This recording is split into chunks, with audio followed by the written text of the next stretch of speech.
Hello everybody and welcome back to Random Rosters here on youtube.com/Seannosaurus or streaming live over on twitch.tv/Seannosaurus, where you can catch it there live. Thank you for joining me today. We are going to be doing the divisional round of the playoffs. Before we get started, I do want to make one quick programming note about the Twitch stream if you're interested in that. Friday at 4 p.m. Pacific time. We're going to be jumping into a stream. I don't typically stream on Fridays, but I need to get a little ahead on some content because I will be out of town. But Friday the 26th, 4 p.m. Pacific time, we'll lead off probably with some baseball. So this will be starting at about 5:30 p.m. Pacific time, and we'll be doing episode number 20 of that. And then Saturday will be the regular, I think, 6 p.m. start time, and then we'll do some gameplay afterward. I'm still a little undecided on if I want to jump right into NFL Fever 2004 or if I want to maybe put this on ice for a little bit. A little hesitant. The weird thing is, if I didn't have the two 1 week gaps with this series this season, it wouldn't be a problem because it would have finished right before the regular season started. I kind of want to bet on Madden, but I know that that's not a great idea because I think it'd be fun to do a current season. But this is also designed to do the old season, so I don't know. I could also maybe reconfigure some of the early weeks. Maybe we pare it down a little bit. Instead of 20 weeks, it's like 15 weeks or something like that. However, then I like uniform numbers. But just some thoughts that I'm having here as I adjust the content to what people enjoy. So if you have thoughts or opinions, you can leave them down in the comments below. You can subscribe. You can catch this every Tuesday here on the channel as long as it's running. The goal would be to just kind of put this on ice, check out what the new game has to offer. If you can't watch any of the regular season games, then obviously the plan's kind of useless, but maybe this is the year. It won't be. There's no reason to bet on it. Anyway, let's jump into some divisional action. We have 4 games for you. We have Cleveland taking on New York, the Jets. We have Jacksonville taking on Indianapolis in a battle of AFC South teams. Forgot what division they played in. Over on the NFC side of things, we have Chicago taking on Washington and the ATL taking on the STL in the NFC divisional. We'll be wrapping it up with the AFC Conference Championship, the AFC and the NFC title games, and the Super Bowl. And then maybe the Pro Bowl if that's available. If not, oh well. Jump into the schedule. Jets taking on the Browns. And we are ready to roll. Oops, this is the one that I want. Oh, it's a disaster. The Jets come in after a big the Jets, a top 10 team. They've got some momentum behind them and are eager to get this division game started. They will be going up against a team with it's unbelievable that Cleveland's number 1 with either top 2 or bottom 8. 23rd ranked passing offense, 28 playoff appearances. Is this their year? Is this their year? 11-6 taking on 12-4. I'm Dan Stevens, and with me, as always, is Peter O'Keefe. Well, Peter, tell us what we have in store for us. Dan, I like these guys. They know how to pass rush, but they are especially skilled at dropping back into coverage to defeat a pass. Brian Urlacher comes in with a crazy look in his eye. You know, the one that makes the ball carrier. Oh, cover star Brian Urlacher. You can't coach that. And over here, we have another do-it-all kind of linebacker warming up. Jeremiah Trotter, 2 number 54s. When the play is going to be a run and when it's going to be a pass. Defensively, in the regular season, he's averaged 7 tackles and didn't get to the quarterback often. Thanks, Peter. Let's go midfield, where the team captains are ready for the coin toss.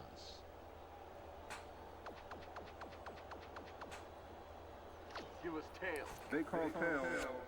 So we have a tails call. The coin is flipped.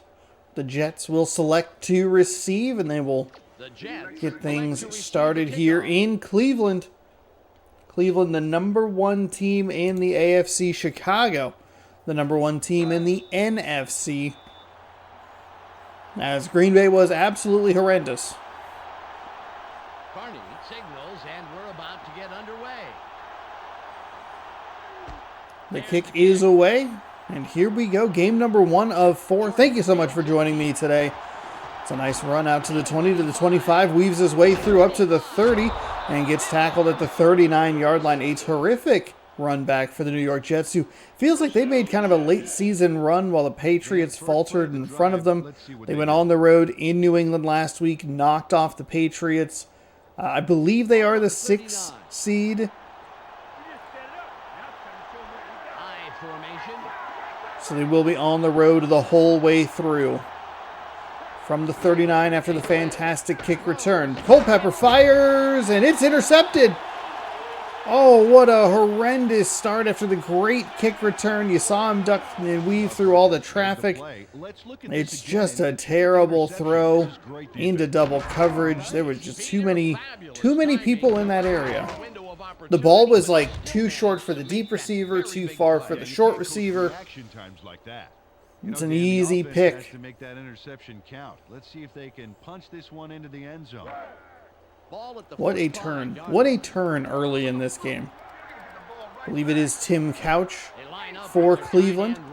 They line up on the Jets 45. They'll drop back to pass. Throw over the middle. That almost got intercepted, but instead it's caught for a gain of about 14 yards. And it's 1st and 10.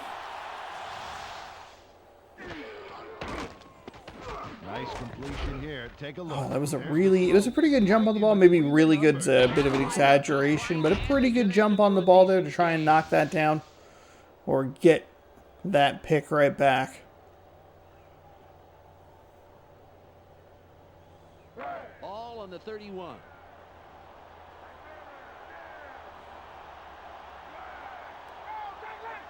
Walls goes in motion. Couch drops back and fires.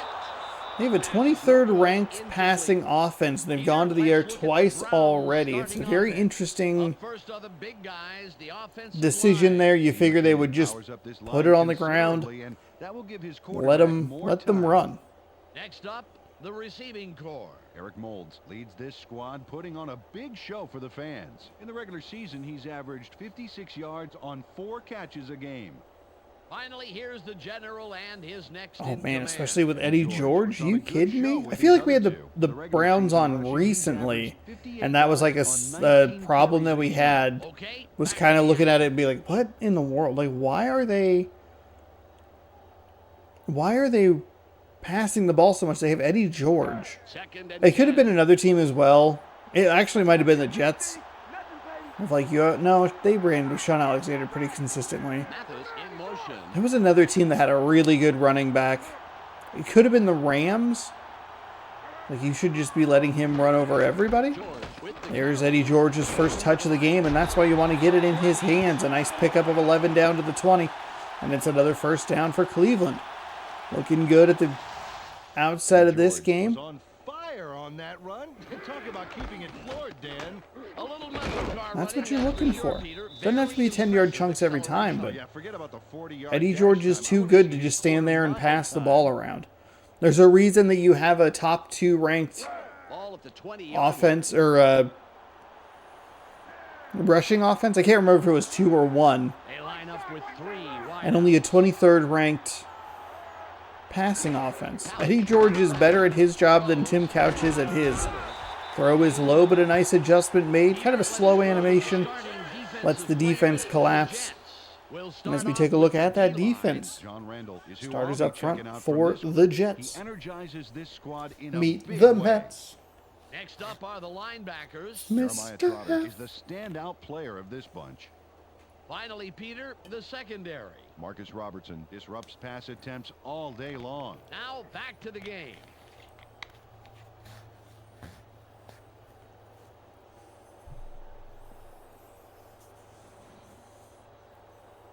Ball on the 12. So 2nd down and 2. 2 tight ends on the field.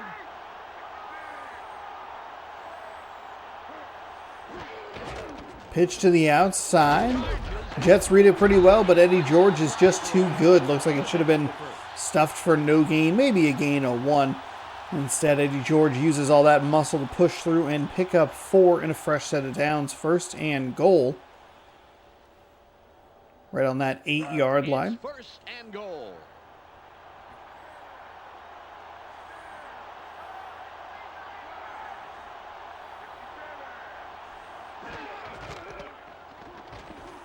Eddie George again, untouched into the end zone for 6. That is exactly what you want to see. Exactly what you want to see. Off of a turnover. And that's what you want to see for this Cleveland Browns offense. Tim Couch, you go ahead and just be a game manager. Turn around, hand the ball off to Eddie George, let him run for a bunch of yards.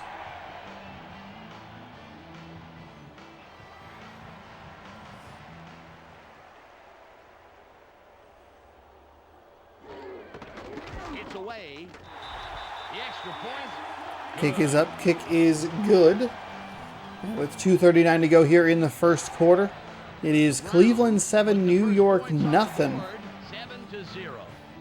45-yard drive. Took a couple minutes off that clock. 2:07 to be exact. 45 yards in 6 plays. A couple of not terrible passes, and then they just turn the ball over to Eddie George and let him run it in. Kick is away. Jordan catches it in the end zone. Into the end zone. This didn't turn out to be a terrible idea last time, and again rewarded with pretty good field position. Out to the 31. Well, last time they had it, they turned it over on the interception. Let's see if they worked out the kinks here. I do think with this New York Jets offense, you want to see a little more of a balanced attack. I think Culpepper's probably a better rated quarterback than Tim Couch in this game. He is coming off of an injury. This was when the Madden curse really started to become a thing. There's a throw over the middle. Actually, you have 2 Madden curse victims, I guess you could say, in the backfield for the Jets with Sean Alexander and Dante Culpepper. Culpepper the cover of Madden 2002. Sean Alexander on the cover of Madden 2007. 2nd and 10. Second and 10 after the incompletion. Dante Culpepper 0 for 2 with a pick to start this game. We'll go with a play action pass. Deep throw and nearly picked again. The defender in perfect position to bat that one away. And it is 3rd and 10 just like that. I'll avoid my usual saying about, are you sure you want to give a team that just scored a touchdown the ball back this quickly? They're going with Dion. Also might be the cleanest way I've ever bothered to explain that. Culpepper, nice one-handed grab, but he's only going to be able to get 8. Tried to stay on his feet, but fell down short of that line to gain. 4th and 2 coming up.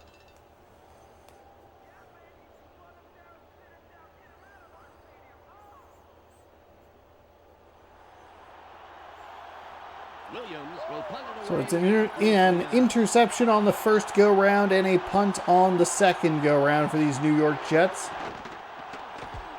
Punt is away.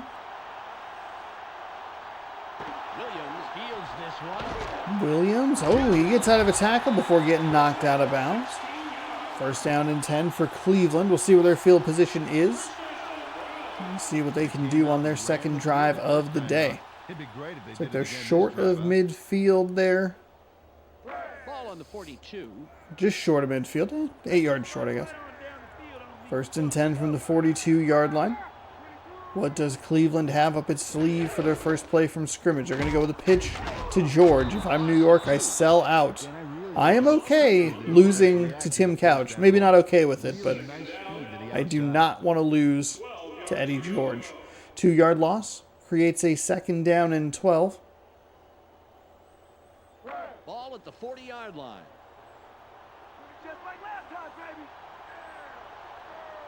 They line up with 3 receivers.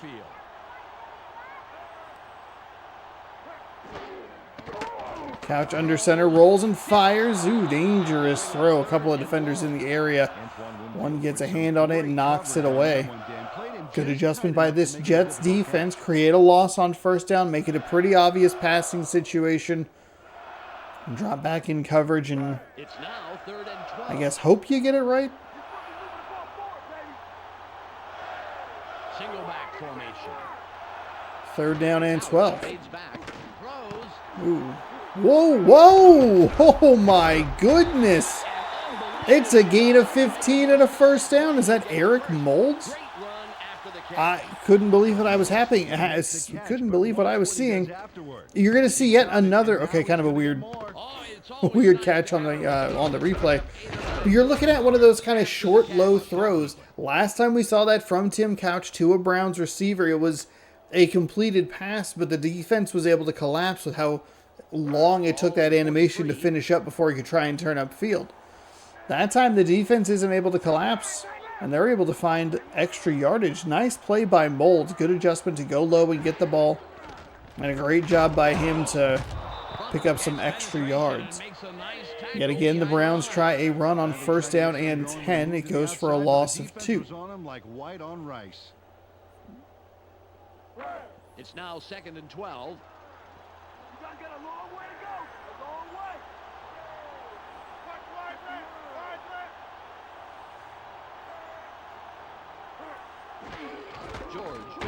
George, they're going to go with a run, and he's going to lose another couple yards. Okay, good opportunity here for the Browns to reset, take this quarter break, flip the field, and go for it on 3rd down and 14. The Jets have made an excellent change up front.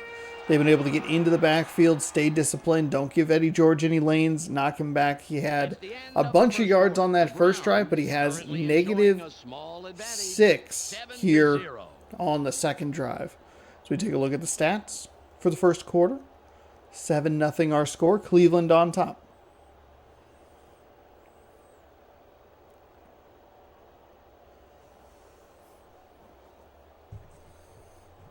Third and 14. 3 and out. It's 3 and out. They line up with 4 wideouts. Couch drops back. Barely. Couch. The short pass is complete. That'll get that clock started here in the second quarter, but it's only a gain of 5. Couch not looking super accurate. Receivers look like they need a lot of extra body control, body movement, animation work for the receptions. I leave my phone in my other pants.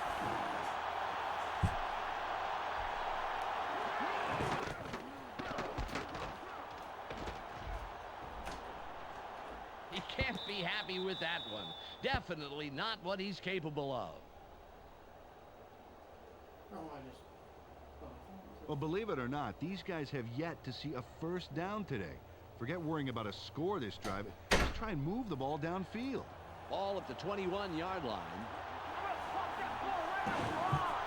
They line up in the eye. 1st and 10 from the 21-yard line.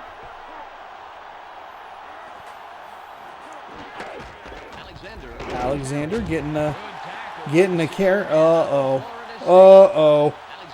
Oh no, he's injured. He got injured. Just give him a little blaze on the sideline. It's all good. As soon as possible. Ball on the 22.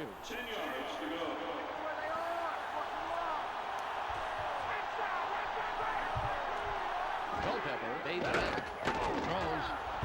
The pass is incomplete. Fletcher made his presence known before. Incomplete pass on 2nd down and 10. Hopefully the injury isn't too bad for Sean Alexander. Not sure who their running back, the backup running back, I should say, is. 3rd and 10.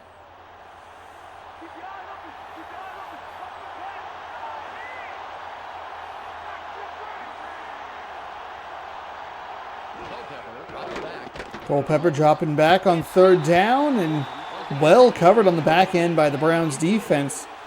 Culpepper looking for Joe Horn on that one. It's incomplete, and it's a 3 and out just like that. The team doctor said that he's suffering from a minor shoulder dislocation. They popped it back into place, and there's a small chance that he will be able to return to this game. Okay, minor shoulder dislocation, everyone, if you didn't hear it. Might be able to return back into the game. Fair caught at the 40. The Browns have had terrific starting field position all day. Their defense is winning this battle. This game could go either way, Dan, and that's what makes this drive critical. They'd love to put some points on the board right here. Ball at the 40-yard line.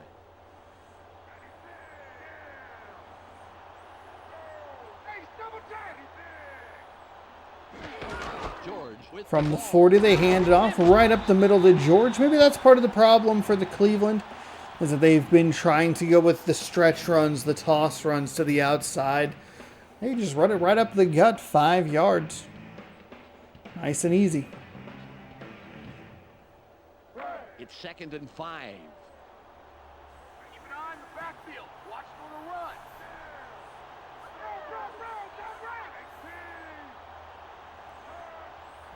Couch fades back. Couch drops back and fires over the middle. Nice completion there. That's Wesley Walls. Are you listening? He picked up a first down for Cleveland. Couch threw a nice one this time. Watch this. Right by the defender. Very good coverage, Peter. Let me ask you, how hard is it to defend against the pass like that? Oh, it's really hard. He played it right. It was just too good of a throw.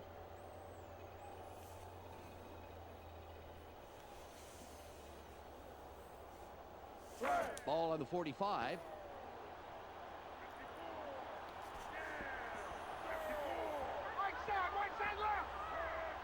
So 1st and 10 inside Browns territory. They're going to go with a pitch to the outside, something they had gotten away from.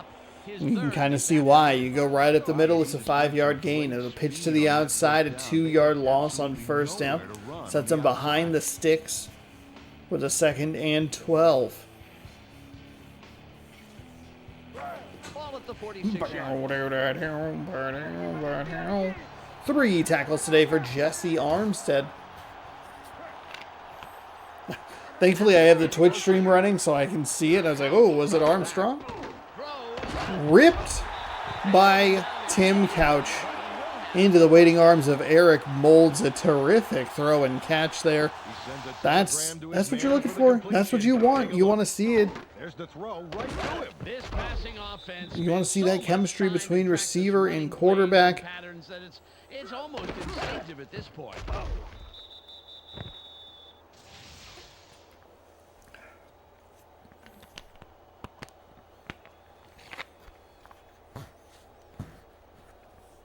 All on the 33.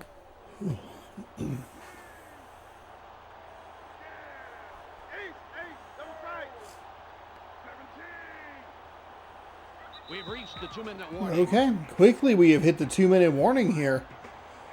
In Cleveland, still 7-0, but the Browns are moving the ball here. This is a good time to remind you that this is where the game tends to get a little funky. They line up with their tight end left. George will run it. George with a nice run. That time it was one of those kind of inside runs, but it was off the right side that time. But just a nice simple conversion. Well, not conversion, but a nice simple play call there.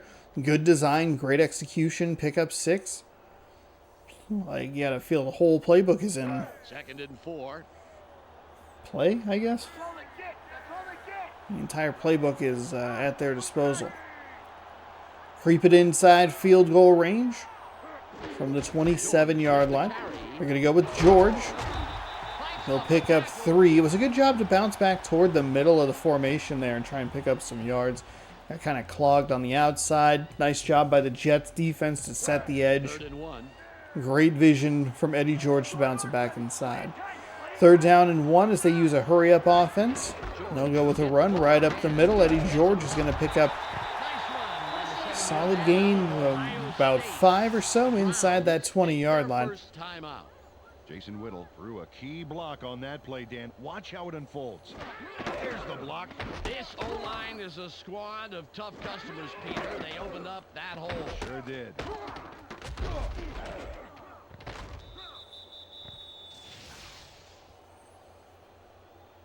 So a timeout taken with 1:02 to go. 1 minute and 2 seconds left.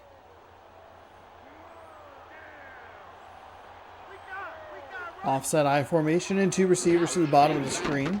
Couch drops back and fires to the outside. Finds a receiver. It's Moulds yet again. I don't really think you need to take the time out there, but I get, hey, conserve as much clock as possible. Couch, no trouble zimming that one past the defender, Dan.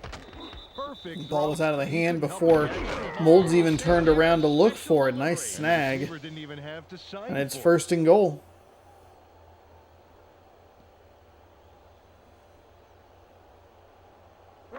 Browns are putting 8 plays, 56 yards, 3 minutes on this drive so far. Kind of forgot that the clock wasn't moving there. Couch is going to drop back, fire to the outside, has a man, and he is in for 6. Second touchdown of the first half for Cleveland. First one for Walls. They double that lead. Extra point pending, 13-0 now. Carney lines up for the point after.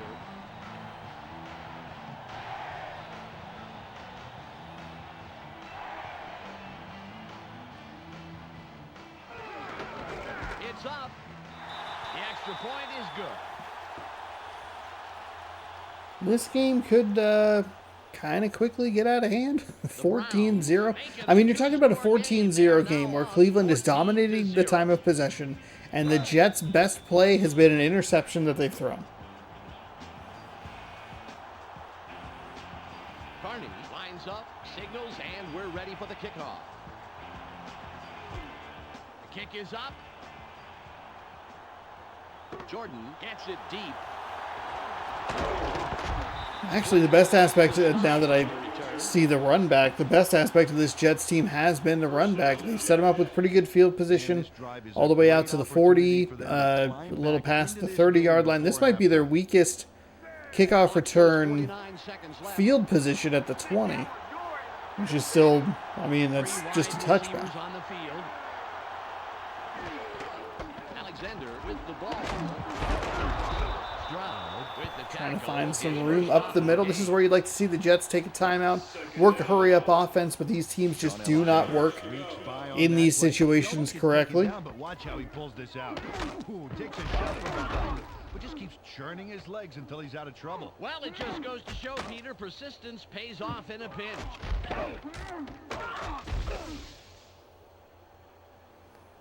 Ball on the 25. Go get him in, baby. Go get him in. They line up with 2 tight ends. Second down and 5. Culpepper steps back and fires. They're going to pick up the first down. I believe their first down of the game. They're going to get it out near the 34-yard line. No interest in stopping the clock, even though they've actually gotten some level of rhythm on offense. Ball at the 34-yard line. They will go with a hurry up, or a hurry to the line. They'll take the snap with 1 second left. Culpepper drops back, fires off his back foot. Oh, they are lucky that that was an incomplete pass. You could see him go up for that interception animation, and the defense had nobody behind him. But that is caught. That is an easy Jets touchdown. Kind of happy that it was an incompletion. I know I'm supposed to be an impartial commentator. However, I don't want to see a team get rewarded for poor clock management. And that is what that would have been. You can see the poor clock management right over here. 2:04 to 7:56. And guess who's getting the ball first in the second half? That's right, it is the Cleveland Browns. Tim Couch hot at the half, 8 for 10 for 84 yards, a touchdown, no picks. Let's send you back to Dan and Peter.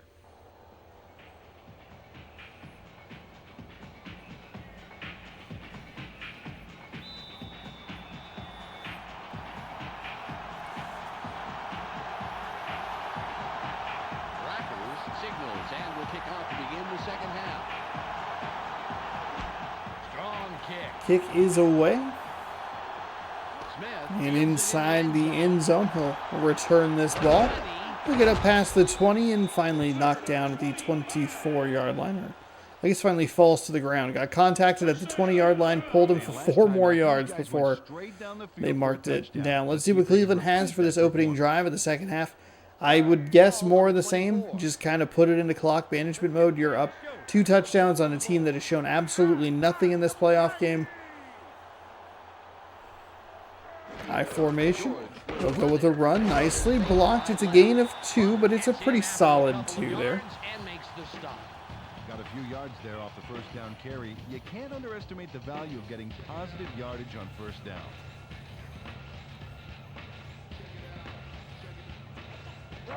Second and 8. Let's not get busy. Nothing, baby.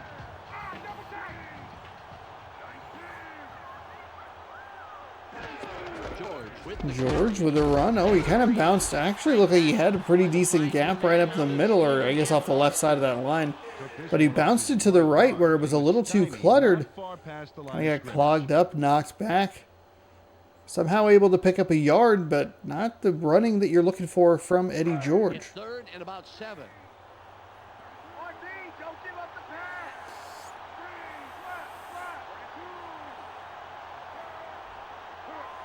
Couch drops back. Couch drops back and fires. It's another one of those throw animations, or reception animations. Tim Couch doesn't look like he's a particularly accurate quarterback, but if you give him a skilled receiver like Eric Moulds, he looks like pretty good. There are 2 defenders there, Peter. Again, kind of went through the shoulder there. Brutal animation glitch against the New York Jets yet again.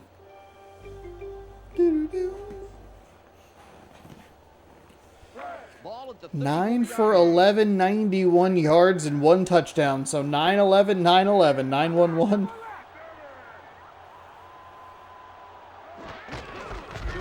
George going up the middle. Nice moves. A stiff arm to no one. Picks up a huge gain and right back into Jets territory are the Browns. Let this run game take over. Take up 40 seconds per play. We're skedaddling on home. Surprisingly agile move, Peter. He nearly got dropped on that play.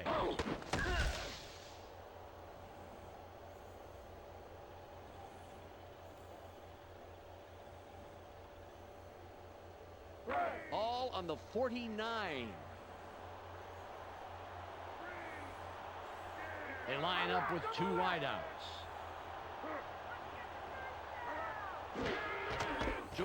George going off the right side, picks up 5. Keeping that clock churning. Talk about that run. That was a heck of a play. Gritty run, gritty player, Dan. Eddie George played with a series of painful injuries throughout the 2001 season, and yet still managed to gain over 1,000 yards of rushing and receiving out of the backfield. Well, they're going to need more than a half-hearted arm tackle to put him down.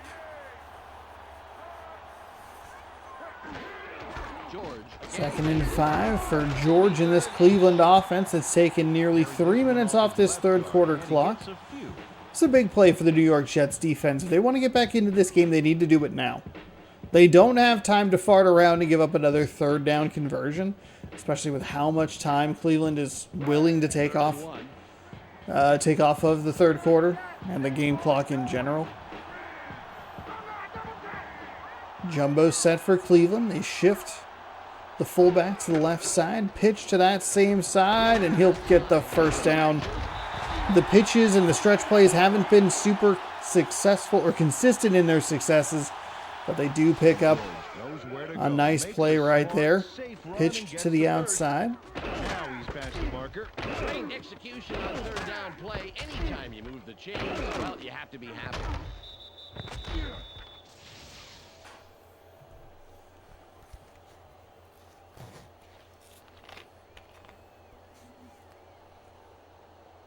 Ball at the 35-yard line.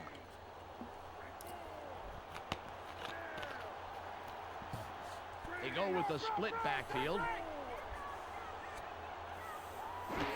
One George with the carry. One more run to Eddie George. I was going to say 1 and 10, but then it didn't make any sense. 1 minute remaining here in the third quarter. 2nd down and 11. They went with a run to that left side. There's nowhere to go. It's 2nd and 11. Just like the last play, I'm going to run you back for a couple more. They go with the I formation. Do they go with the I formation? They go with a single back. Like a single back set to me. Now, Cleveland doesn't actually need to run another play before the end of the third quarter. I kind of doubt that they will let it run all the way down. You can see there, unless they want to hold on to it for another 20 seconds.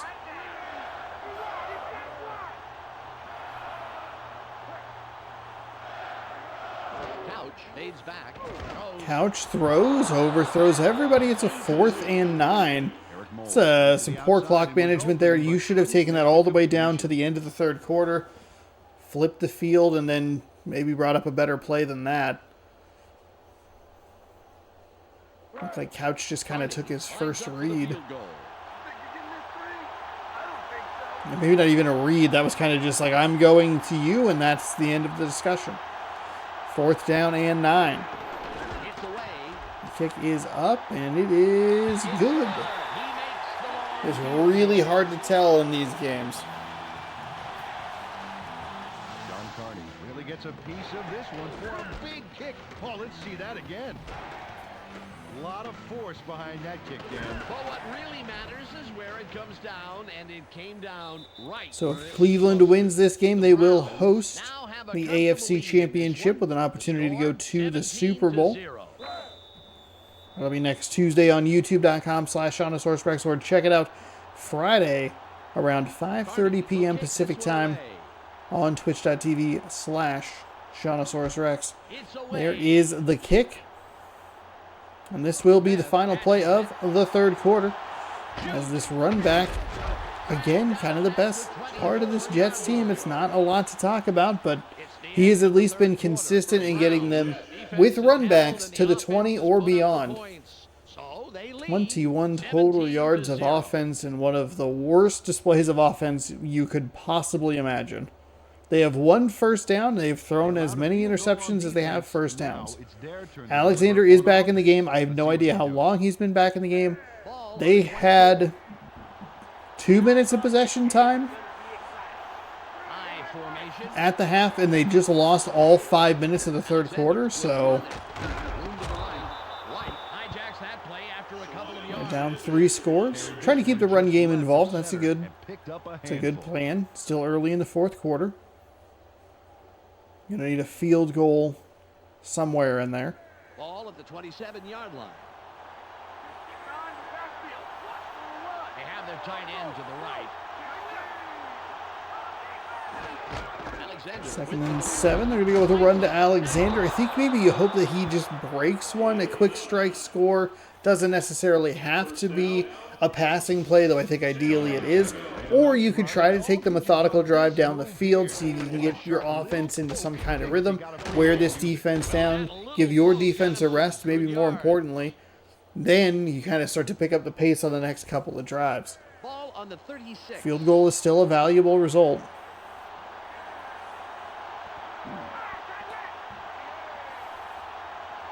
Of course, if you're Cleveland, you can kind of just let them have little dinks and dunks. That one is tipped and mercifully falls to the ground if you're a New York Jets fan. Was up there for a little bit. Yeah, sure. Take 5 yards. Take 6 yards through the air. Who cares? Like, you're going to go ahead and run that clock down. We'll let you work us down there, but we're going to make you really...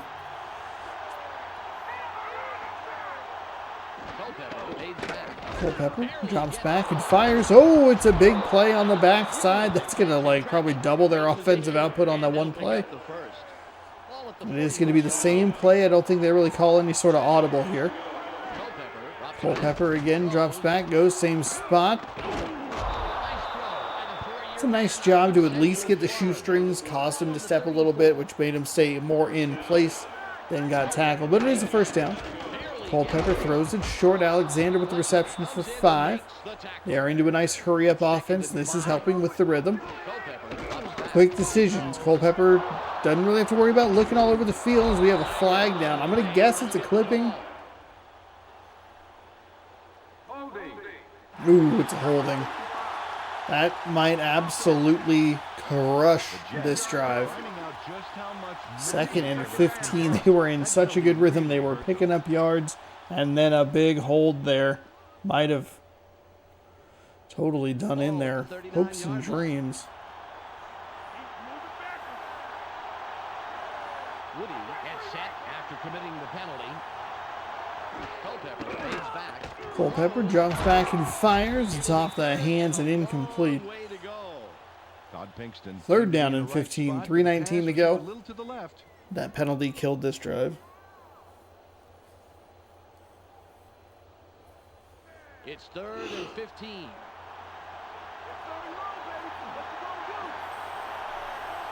Just one man in the backfield. Culpepper dropping back, fires. It's tipped and incomplete. Would have actually been kind of a nice completion. I know you want to get the first down on third down, but at least making it fourth and very manageable would have been helpful there.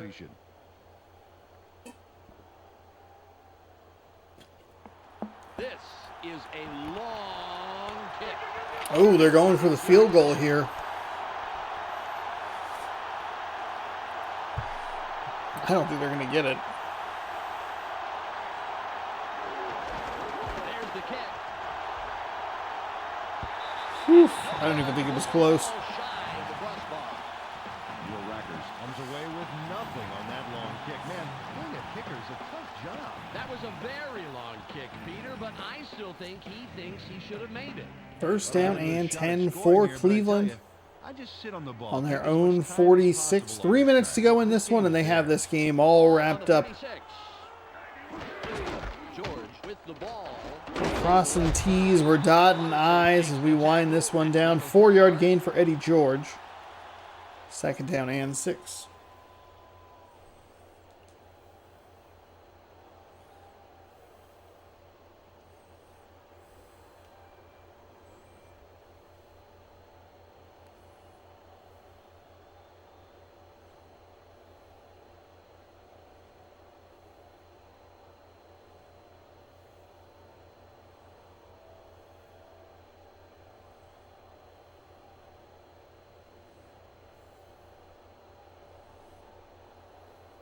It's now 2nd and 6.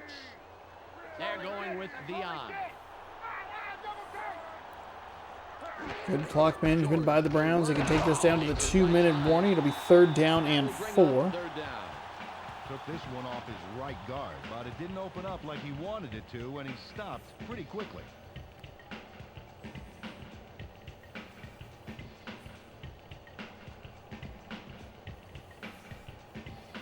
We've reached the 2 So but last time it was both AFC games and then both NFC games. I wonder if we're going to get that same pattern here.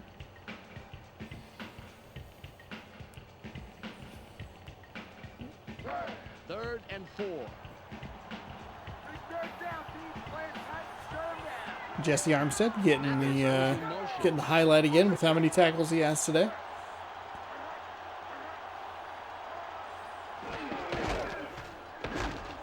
Nice job to get a hand on him. Slow him down a little bit. Hey, you're giving yourself a chance. There's very little to no chance left, but there's a chance. Any blocking momentum. Running game is really suffering because of it. Bruin will punt it away after a 3-and-out.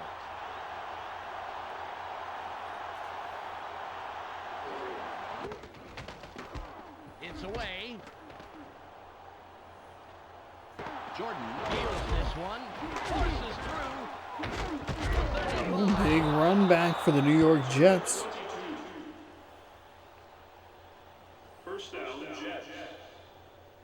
Another turn at offense for this group, and unfortunately this game is pretty much over. They should just try and get some yards and for respect at this point.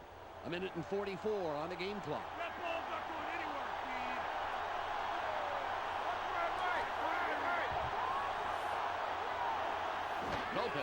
Steve. First and 10, and it's a throw. Nice one-handed grab.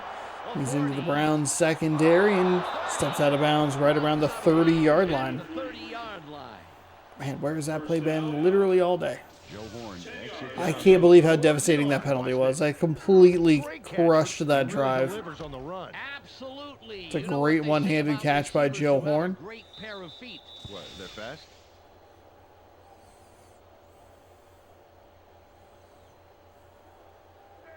The Jets have a first after the big pass on that last play. Horn lines up wide right after racking up the yards last play. Culpepper drops back. Culpepper dropping back and fires. Wide open receiver. Tackled inside the 20. We'll see a timeout. The Jets will take a timeout. That's their second. Second timeout taken here in half number 2 by the New York Jets, trying to make the score look respectable. Right there. Yeah. It'll be misleading. Yes, sir. He threw a guided missile there. Emphasis on guided. He knew exactly where that pass was going.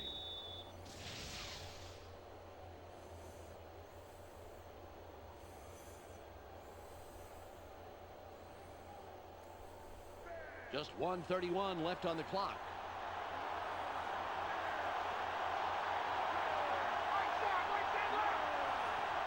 Culpepper made it back. Culpepper dropping back. Fires. Caught. Touchdown. Jets. Dante Culpepper zeroes in on his man and makes the touchdown. Let's watch one more time. That's a really dynamite throw for the score. When a receiver and a quarterback work this well together, anything is possible.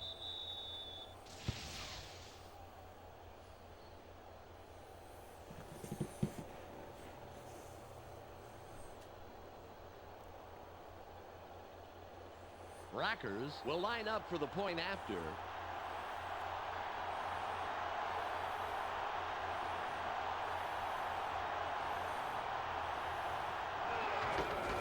It's up. He adds the extra point. 17-7. I mean, I guess technically they still have a chance. It's not over yet. Advantage of an important drive, but they still need more. They trail 17-7. They really don't need to be doing this. They could just... All Cleveland has to do here is just fall on this ball. The Jets do have one timeout left, so it might not be all over, but a first down would certainly end the game. Okay, and that went right to him. That was almost too easy. Onside kicks real bad. Really, really bad. Bring in the 4th down and 12 or whatever it is. Ball at the 38-yard line. They have 2 tight ends in. He'll take a knee, and the clock will wind down. They'll take a knee and they'll take a timeout. Take a timeout. That's their final one. Should be able to just take a knee on 2nd and 3rd down and call it good. Browns will be moving on to the AFC title game, and the Jets season is over. Indianapolis and Jacksonville coming up next, which is kind of miserable because I hate spelling the word Indianapolis. The clock will wind down.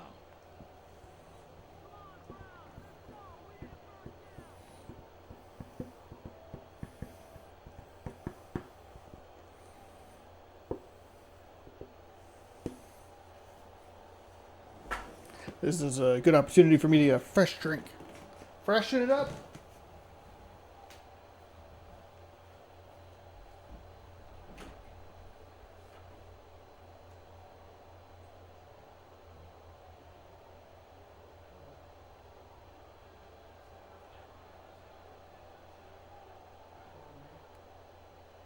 Third and 14. Supposed to come at me now. Wait. He'll take a knee, and the clock will wind down. 2 on the play. 4th down. 16 yards to go.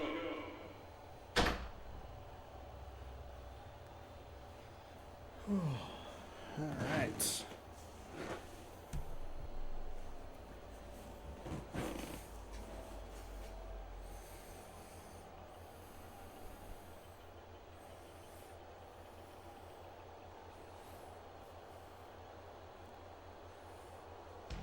There's the whistle, and that's the end of the game. The Browns come out on top. 17-7. Call Cleveland in this one. Jets score a touchdown to make it look respectable, but it was anything but. Jets' 60-yard drive there at the end of the game was probably 50% of their yards, I'm going to guess. This is Clark Tishman welcoming you to the ESPN postgame show. Ish. 132 total. Should mean they'd be 76 yards. So it wasn't quite. The problem is that time of possession is shockingly in favor of the Cleveland Browns. They just did not possess the ball at all. That interception obviously was awful. Quick 3 and outs. Ugh. They fell behind early and they fell behind far. Defense didn't really do didn't do that great of a job getting them off the field. And the Browns, they will move on. Jaguars and the Colts, game number 2 of our playoffs here. It's the divisional playoffs on ESPN. The Colts come in after a big win in the wild 25th. card round. They've got some momentum behind them and are eager to get this division game started. They will be going up against a team with similar strengths versus the Jaguars, who come in running the ball with reasonable success. It's not the focus of their game plan, but it gets Jacksonville the job done. second So let's see how it overall. plays So we could out have the in number 1 Jacksonville. and number 2 Dan teams Stevens going up and against Peter each other O'Keefe. in. I forgot. Welcome to the division championship game here at Alltel Stadium. I don't think I I'm got Dan it. Stevens I didn't with forget to Peter mute my O'Keefe. camera. Peter, how about giving us the lowdown? Oh, I did. I got it. And it's all about the offensive line. And don't look now, but we've got Godzilla and King Kong out there on the field. Dan Neal comes into this one with a real fire in his belly. He does not like it when his QB goes down, so don't hold your breath for him to give up a sack. And over here's another mountain of man getting Mountain warmed old up. man. We got a big Comes old in as a mountain man. gigantic blocker who seems to Mountainous match up well man over against here. even the best defensive linemen in the league. Okay, Peter, now let's go to midfield for the coin toss.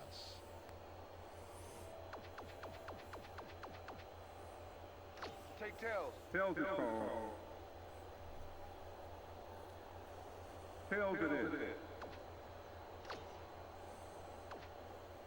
The Colts will receive, and we're about to get underway.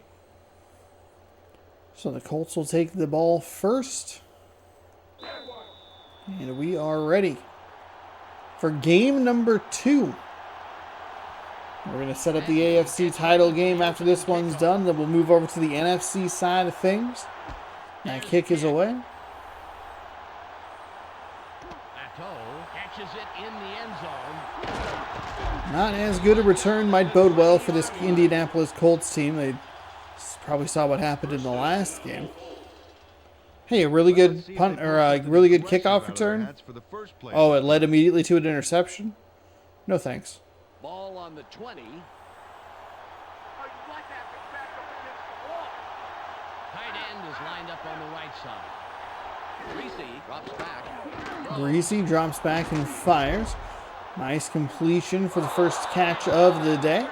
That'll pick up about 16 yards, and they'll be out near the 36-yard line. It's a really nice grab and an excellent catch, or run after the catch.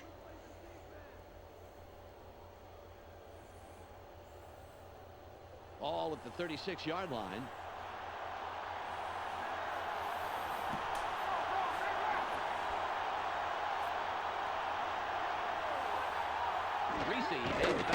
Greasy with a short pass. Oh, kind of moving to a moving weirdly there in the backfield. Got that one away, but kind of lucky it wasn't intercepted. Keeps the quarterback healthy, and he and his line are ready to go. Next up, the receiving core. Hines Terrell Ward. Owens stands out as the best of Hines the bunch. Ward. In the regular season, he's averaged 88 yards and around a touchdown a game. And last but not least, we have Brian these Greasy, three Antoine gentlemen. Smith, provides a and vital contribution to Twain. this group. For the regular season passing, he's averaged 188 yards and just under 2 touchdowns a game. Okay, back to the action.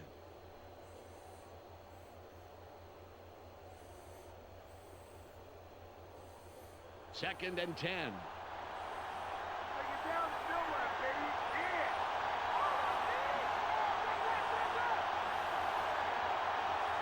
Greasy drops back. Barely gets Greasy it. drops and throws over the middle. It's a completion of 9. Nice connection right there to make it third down and very manageable. Nice snag by McGee.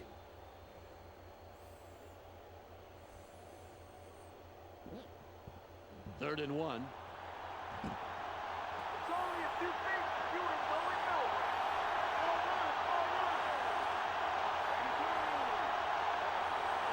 All right. Pitch to the outside. Jacksonville can't get there, and instead it's a big spring for the running back off that left side of the line. Excellent run. Indianapolis with a couple of splash plays early in this one as the AFC South rivals get together in the AFC Divisional Round.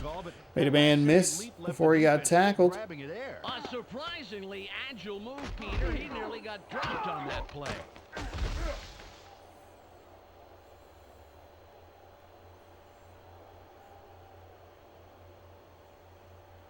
Ball on the 38.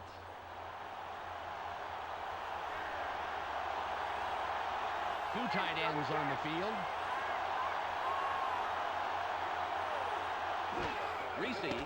Greasy drops back, fires. Over pursuit there, or an over commitment to trying to get the ball. I don't know what happened with that Jacksonville defender. Really looked like he was in position to get that ball. Try and take a look at it here on the replay.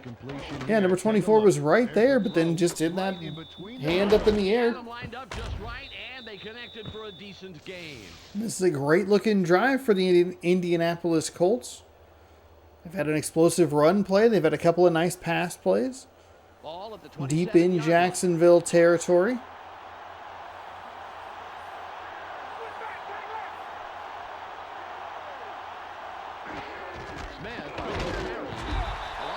Tried to get another big explosive run play. Just trying to find some room up the middle. There was nowhere to go there. Take a look at the defensive line for the Jacksonville Jaguars. That's followed by the linebackers. Ray Lewis holds together all the Derek Brooks, loose ends Ray and reads Lewis, the quarterback's Donnie eyes like a Jones. book. Last but not Donnie. least, we have the secondary. Ryan McNeil blazes up and down the Chad. field and stays in hot Chad. pursuit, baby. Let's get back to the game.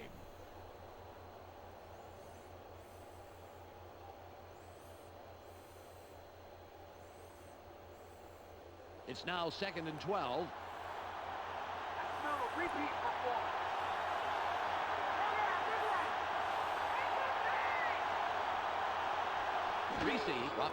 Greasy dropping back, throws over the middle. It's caught. It's a gain of 6. Good job to hold on to that ball through the contact. It's at least third and manageable. Good opportunity for the Jacksonville Jaguars defense to get off the field as this drive approaches 3 minutes in length. 3rd down and 6. It's now 3rd and 6. Tony McGee, 30 yards already. Averaging a first down per catch at 10.3 yards.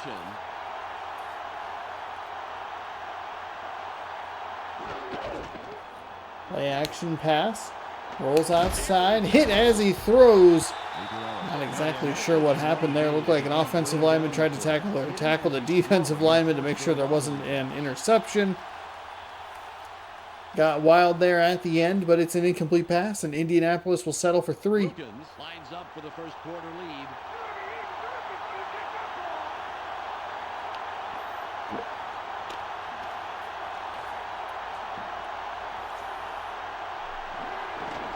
It's away. Kick is up. Kick is good. And he proves it there. And we have a 3-0 game. Indianapolis up on Jacksonville. I bit my tongue a little bit there. It's not fun. It had been half the distance. And he'd be that cool if it was twice the distance. This guy is great. The Colts strike first in the game, 3-0.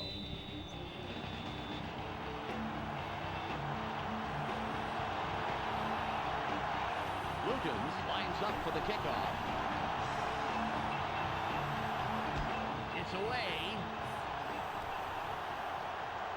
Allen will field it. There's a tackle. 23-yard return. First down, Jaguars. They allowed a field goal on defense. Now it's their turn to deliver on offense. Let's see what they do. Ball on the 21. Let's go, guys. Get the fans something to cheer for. Tight end is lined up left side. Dillon with the ball. Dillon with a run to the outside. Peter, let's look at the Jaguars Yeah, I'm starting trying to offense. check something Let's begin here. with the offensive line. Bob Whitfield powers up this line considerably, and that will give his quarterback more time. Next up are the receivers. Derek Mason adds a lot to this pack of receivers. In the regular season, he's averaged 75 yards on 4 catches a game. Finally, here's the general and his next in command. Brett Favre sets the tempo. Oh, that's right. It's Brett Favre with Corey Dillon in the backfield. 45 yards and around 2 touchdowns a game. Back to the field now.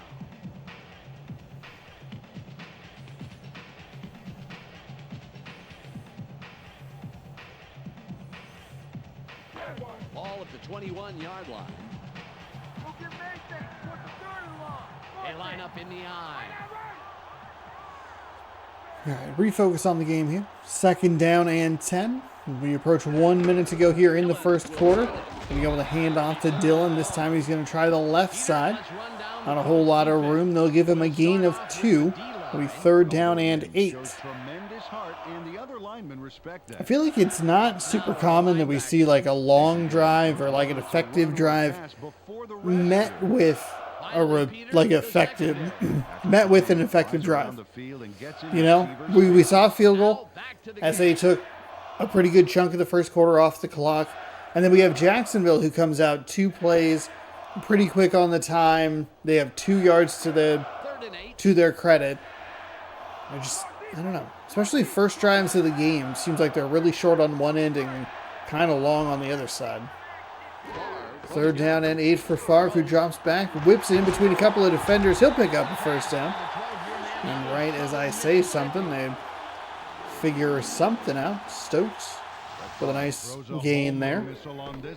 Check this out. Totally threads the needle. There are 2 defenders there, Peter, and there was definitely not a lot of room for error. Oh, absolutely. There was not a lot of room for anything. Ball on the 37.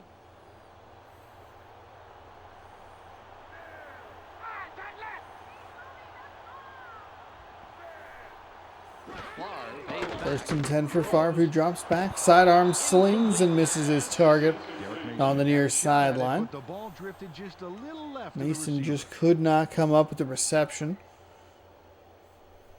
Favre throws out a little more inside. He probably has his man, and instead goes to the outside or behind the receiver in this case. It's an incomplete pass. 2nd and 10.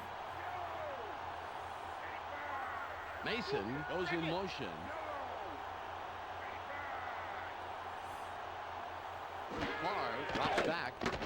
Favre throws and finds a receiver who needs to hold on to that ball. That was in your hands. Joey Galloway can't come up with a reception there, and it's 3rd down and 10.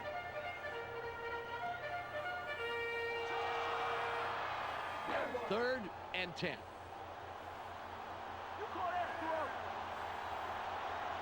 They're going with 3 wideouts. 3rd and 10. They're going to go with a play action pass. A little bit of weirdness with that little You know, Dan, he was playing short of the first down markers, so if he had caught the ball, I don't know. It's a very weird play there. It seemed to throw off the timing.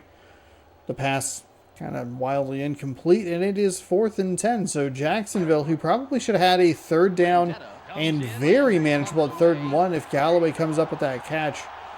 Instead, it was an obvious passing situation. And they can't come up with a reception.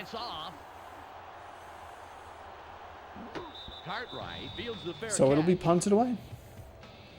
3-0 our score after after the fair catch is called for.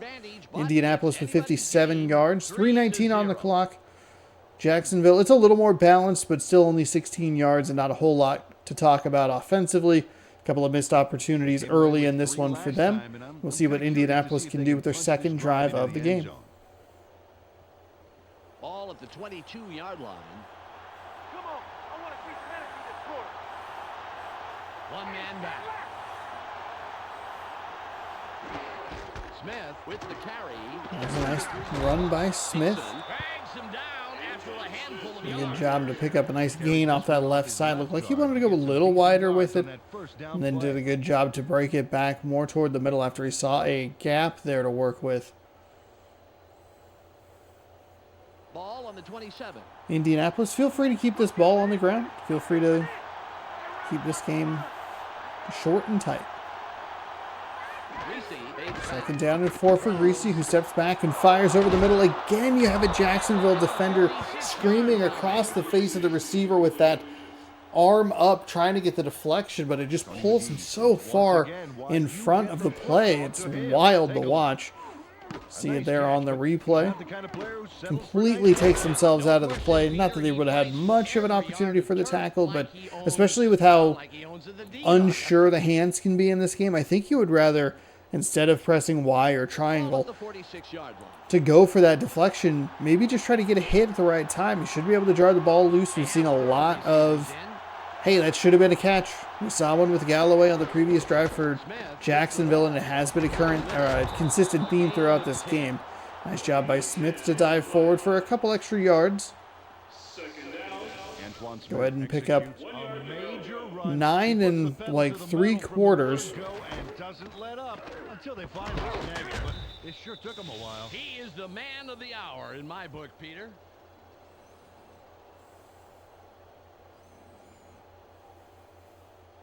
Second and less than a yard. Let's take some yards this play. Take some yards.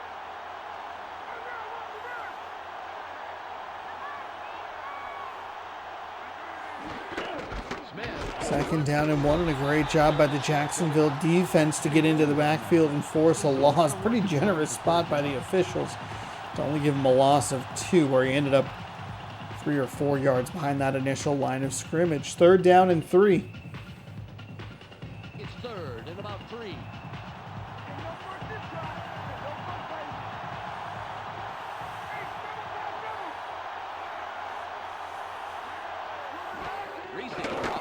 Reese dropping back, short throw, finds a nice completion there on the outside. Ward with a nice little route to break in, gave himself just enough room to tell the defender that he was working against. The other defender too late to rotate there.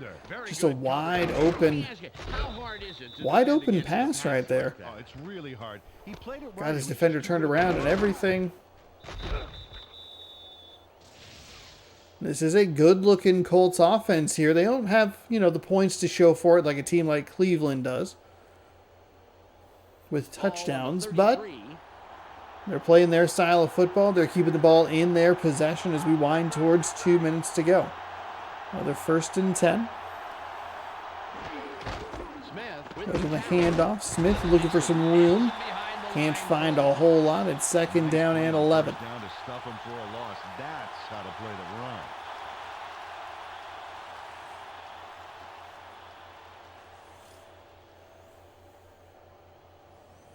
It's 2nd and 11. Just like last time, baby. They're going with a split backfield. We'll hit the 2-minute warning. It'll be a 2nd down and 11 in a 3-0 game. Indianapolis out front. Ball at the 35-yard line. Let's not get anything. Nothing, baby. Smith. Smith trying to find a little room up the middle, but a good job by Jacksonville to clog the holes. Last couple of plays, great execution to keep that ball. Nowhere to go, and it's 3rd down and long. Clock is winding. No team takes timeouts. Not surprising considering how weird this game can be. 12.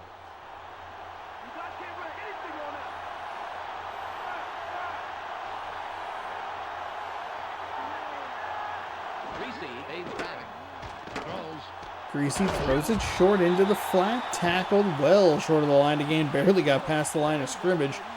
They're going to just let this clock keep winding. I kind of like the play from Indianapolis. Obviously, you want to see a 1st down or a try for a 1st down there. But there's something kind of nice about just letting the clock run, throwing a short, easy, completable pass.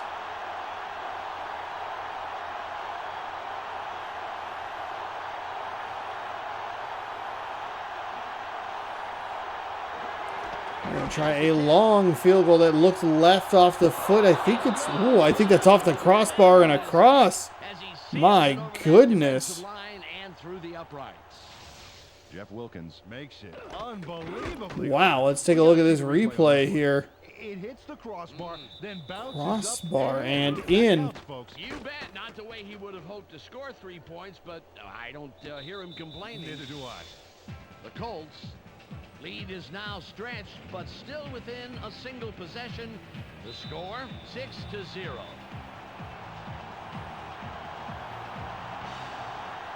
Wilkins is back to kick it away. 6-0 here. This is returnable. Westbrook Caught right at the returned right from the goal line. Gets up past the 20 to the 23, 24-yard line. Well, if they can score on this drive before the half, it could put them in the lead, which is a really big boost going into halftime. The clock shows 49 seconds left. Everybody's watching. It's time to shine. They go with the I formation. Ball on the Jacksonville 24. Drops back. Favre drops and nearly throws an interception. Drops back, that is, and nearly throws an interception. 2nd down and 1 after the 9+ yard gain.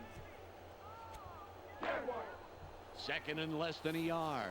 No real sense of clock management here in this game at all. I think once they get the first down, it seems to kick into gear, but that's inconsistent at best. Has to find a little room off that left side, or right side, excuse me, and that is good enough for a 1st down. Again, just not a whole lot going for this team. No real interest in what they're doing here. They should get one more play off. It'll be 5 wide. They'll look to do probably the same type of play that the Jets did. Snap it with a 2nd left. Drops back, fires, and it's caught, but boy, if only you had some other form of clock management, and instead of snapping it at 1, snapped it at like 11. You'd have a shot for some points right before the half, but instead, we have what we have, and that's a 6-0 game. Nice kicks by the Indianapolis Colts kicker. They have 101 total yards. Jacksonville really padding their stats on that last play. I think they about doubled their yardage gained there. It's been all Colts. Hopefully you've enjoyed Indianapolis Colts offensive football. Tony McGee is your player of the game. Unsurprisingly, he's been hot at the start, and that's why he's hot at the half. 4 receptions, 49 yards, 18 yak, and a catch, longest catch of 18. No fumbles on the day for him. Let's send it back to Dan and Peter. But he's had a good start to this one.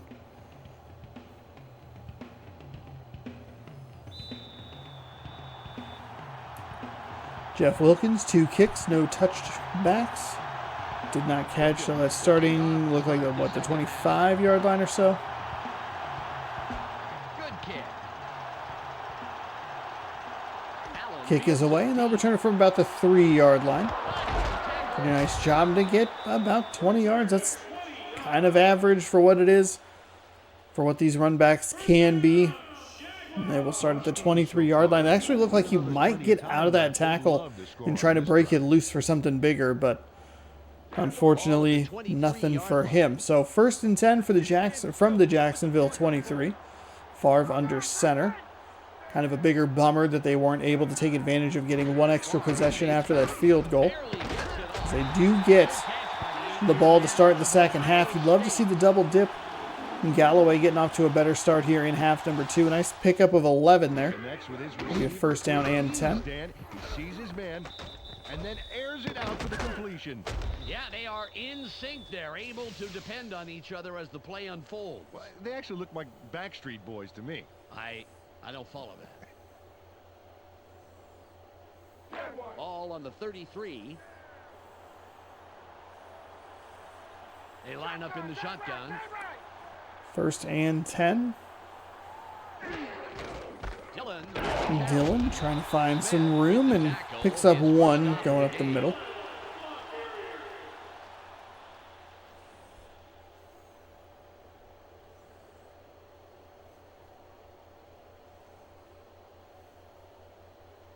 It's 2nd and 9. Taking it long, it's gonna be 3rd and long. Watch right. Going from a shift. Right side offset eye to a left side offset eye. And it kind of works. Picks up a couple extra yards. Cleared out a couple extra yards. A couple extra large fries there. A couple extra yards there as it cleared out some of the defenders. 3rd down and 5. It's 3rd and 5. Pardon me.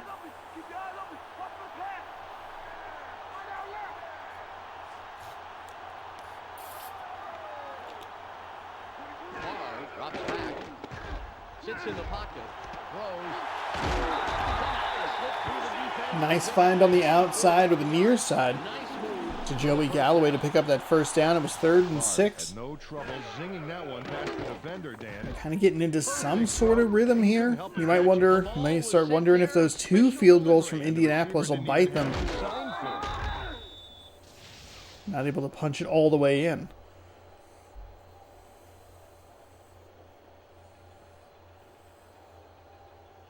Ball at the 50-yard line.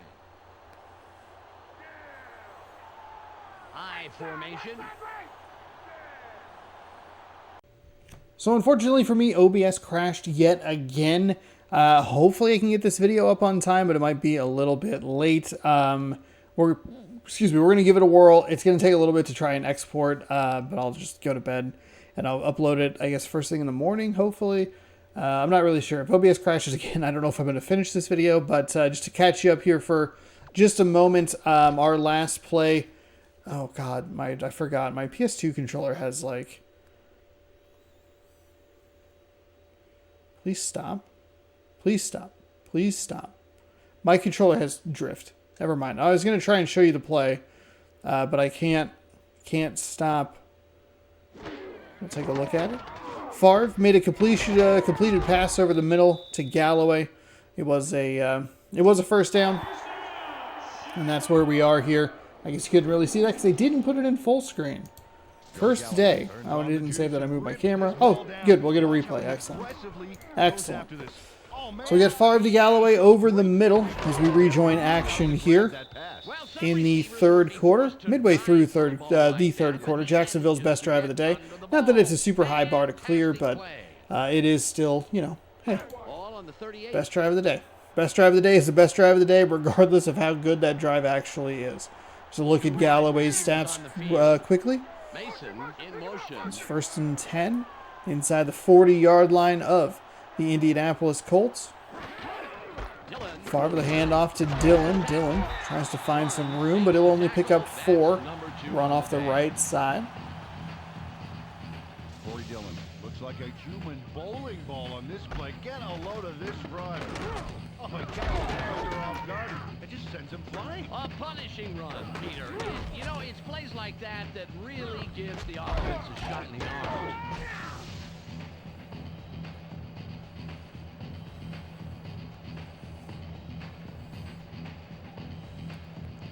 Second down and 6. They line up with their tight end right. Dillon going with a run off the left side. He'll pick up 1.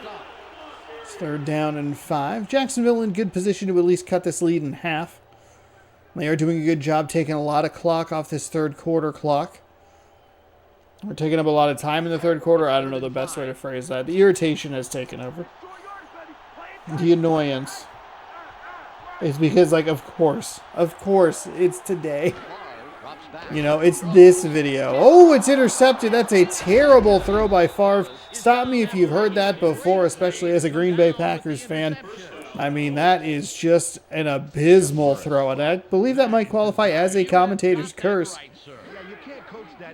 Fire that a player has. Unbelievable. Just awful. Just awful. That's what Jacksonville's been trying to do today. We've seen Jacksonville go twice now, off the top of my head, going for that batted ball and dragging themselves out of the play. Instead, he's able to get the interception, and it's 1st and 10 for Indianapolis, looking to put it into the Jacksonville Jaguars season. Winner gets to go to Cleveland regardless, so see who they get to play. Smith off the right side, tackled after a gain of just 1. Off his right guard. There wasn't much room past the line of scrimmage on that one.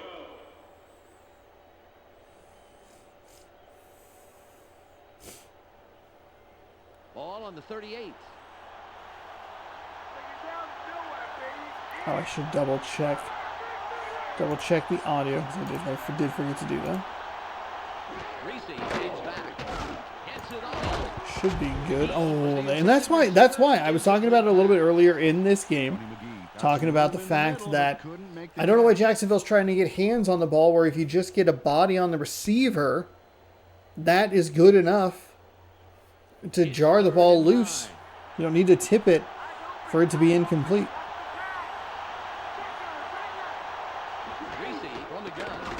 Greasy drops back, throws off his back foot. The throw is low, but it's going to get him a 1st down.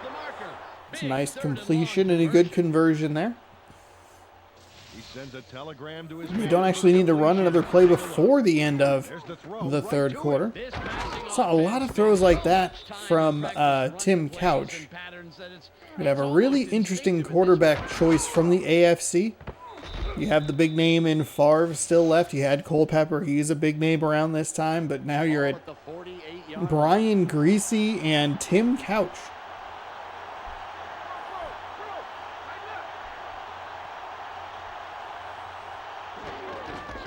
First and 10, they're going to hand it off to Smith. He'll pick up a couple of yards. It'll be 2nd down and 8 from midfield.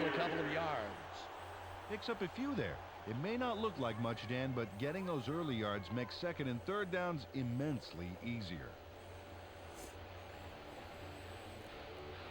It's the end of the 3rd quarter. The Colts currently enjoying a small advantage, 6-0. Jacksonville almost evened some things up there, but one turnover undid everything. 6 first downs apiece. Their passing yards, rushing yards, total yards, even the time of possession looking a lot tighter after a long drive there in the 3rd quarter. 2nd and 8.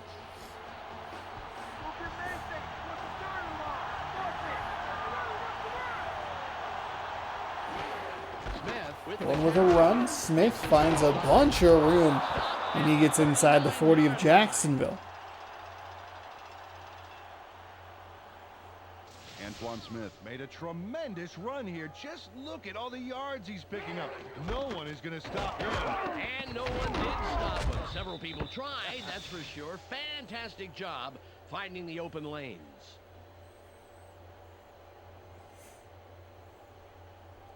Ball on the 39. They're going with 2 tight ends.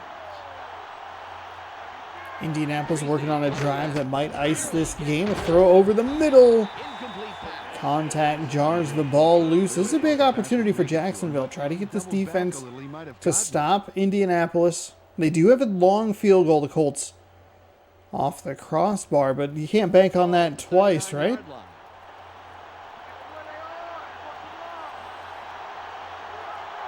Second down and 10. Greasy, short drop, fires. Looked like he was going for the ball. Looked like that triangle push, swatting for it, but it did look like there was some contact. Not intentional, but just kind of weird, like video game hitbox contact. That'll benefit the Jacksonville Jaguars, who will force them into a 3rd down and 10 after the weird incompletion. From the 39. Be about a 55-yard field goal from here. They'll go play action. Greasy over the middle, wide open, but he can't make the catch. McGee, who was hot at the half, is cold in the 4th quarter, apparently, because the ball got jarred loose on the hit. Again, stop me if you've heard that before.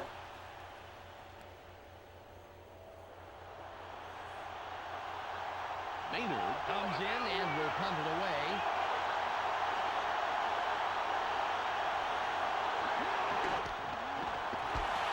away. Ooh.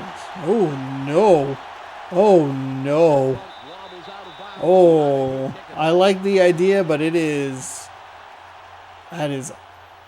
horribly executed. Oh, my goodness. They worked out the kinks here. Ball on the 31. Think you're gonna score again after that? I don't think so. Why not right? 17. Dillon with the ball. Dillon with a run, trying to find some room. Bounces off the left side. He picks up 7. 2nd down and 3 off the terrible punt. This might be just what Jacksonville needs. Unless Brett Favre has yet another terrible interception throw in his back pocket, which I'm sure he does. Keep an eye on the backfield. Watch for a run. Come back. Dillon will run. Dillon with a run off that right side. Try to find some room, but stopped just short of the line to gain. A good job to at least try and stay on his feet, but you could see almost like a grab on the shoulders to lift him up, set him down. 3rd and 1.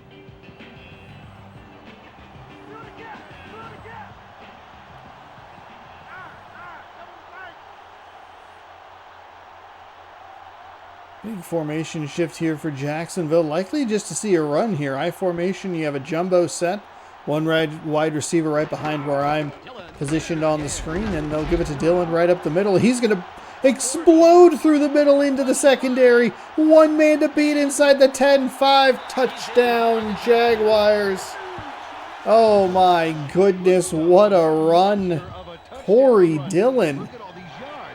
And that is going to give Jacksonville the lead if this extra point is good. Anybody was expecting a run like that. Fantastic play. Absolutely.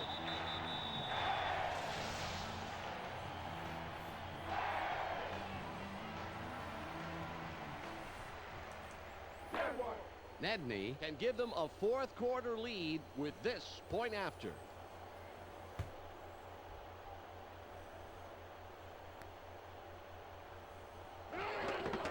It's up. The extra point. Kick is up, kick is good.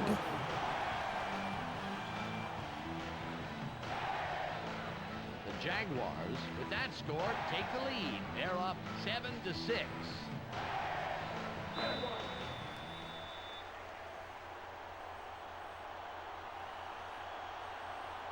Nedney sets up and will kick it away.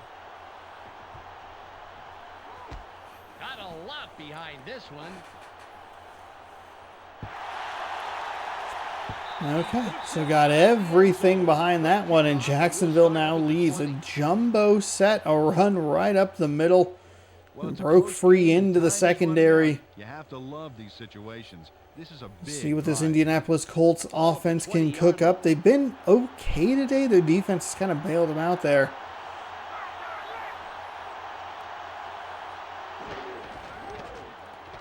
Going with a pitch and just nowhere to go. Nowhere to go. Jacksonville sold out to stop the run, and it worked for the, or to the tune of a 5-yard loss. There, Dan. Watch how he drives them back for a painful loss of yardage. Man, that was a huge stop. Not how you want your first down to go, Peter. Now they've got a hole to dig themselves out of. Wow, that looked weird. The way the 56 jumped in there at the end of the replay on the right side of the screen. Very odd.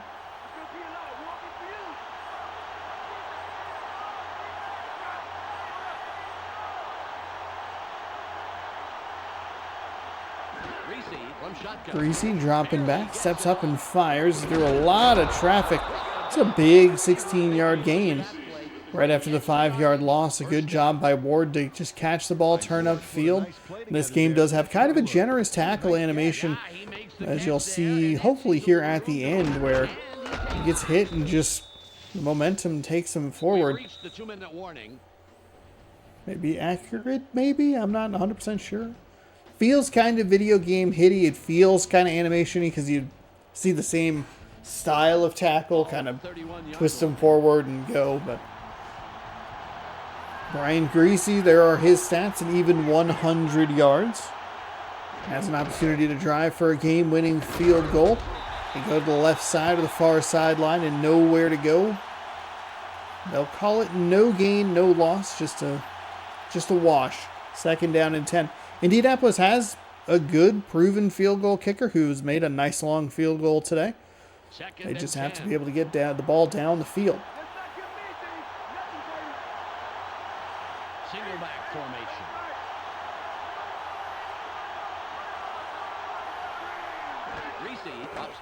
Greasy drops back and fires. Oh, and there it is again, Jacksonville. Oh, that's the 3rd time they have gone for that stupid maneuver. It completely pulled them out of the way. Watch the replay here. 25 is in good position. You can see that little SWAT animation right there to try to get the ball. It means that they take their momentum out of the play, and it's a huge gain for the Indianapolis Colts. I've been, collecting some food metaphors for you. The Colts 32 yards on that, because I'm sure that was his longest reception of the day. Oh, Greasy stays up on the first hit, but can't get past the second one. That's a huge sack, and I feel like we don't see a ton of sacks in this game. But there's a big one there. 2nd down and 15 coming up. Until there when he lays a big glove on the quarterback.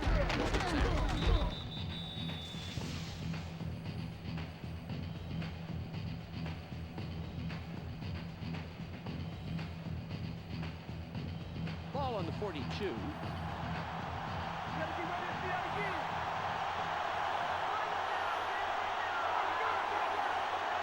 Clock is moving under a minute. I kind of like that Indianapolis is taking some time up here. Oh my goodness. Off the back foot, whipped it. Ripped it, I guess. Ripped it into his receiver's arms. It's 3rd down and 4. The clock ticks down toward 30 seconds left. No timeouts used by either side. Wilkins with another nice catch there. Very manageable field goal range. This is at max a 50-yard field goal. Greasy's going to drop back. Fires off his back foot again. Oh, they're going for the whole thing. It's going to be a touchdown, Colts. Oh, my goodness. Jacksonville's defense has completely fallen apart on them late in this game. We'll take a look at the replay here for McGee.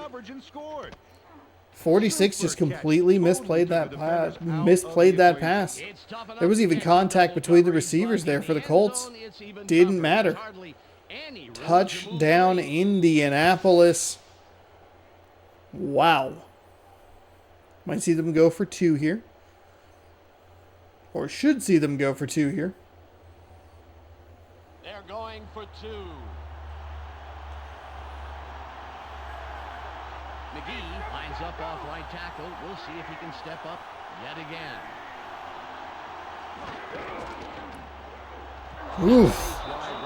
Again, I mean, you've just seen Jacksonville consistently overrun the plays. They've run themselves out of plays or, gotten the animations that take them out of even contending for a tackle. A 7-play, 80-yard drive. 2.5 minutes off the clock. Wow.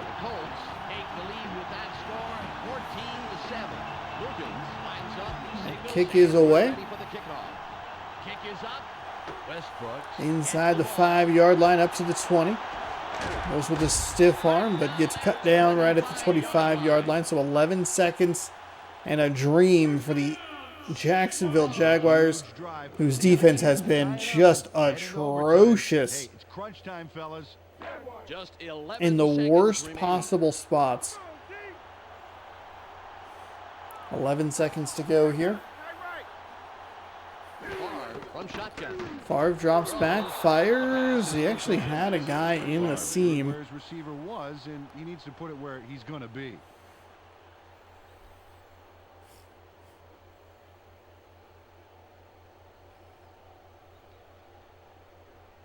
The clock shows 9 seconds left. Taking a long, it's gonna be done, Long.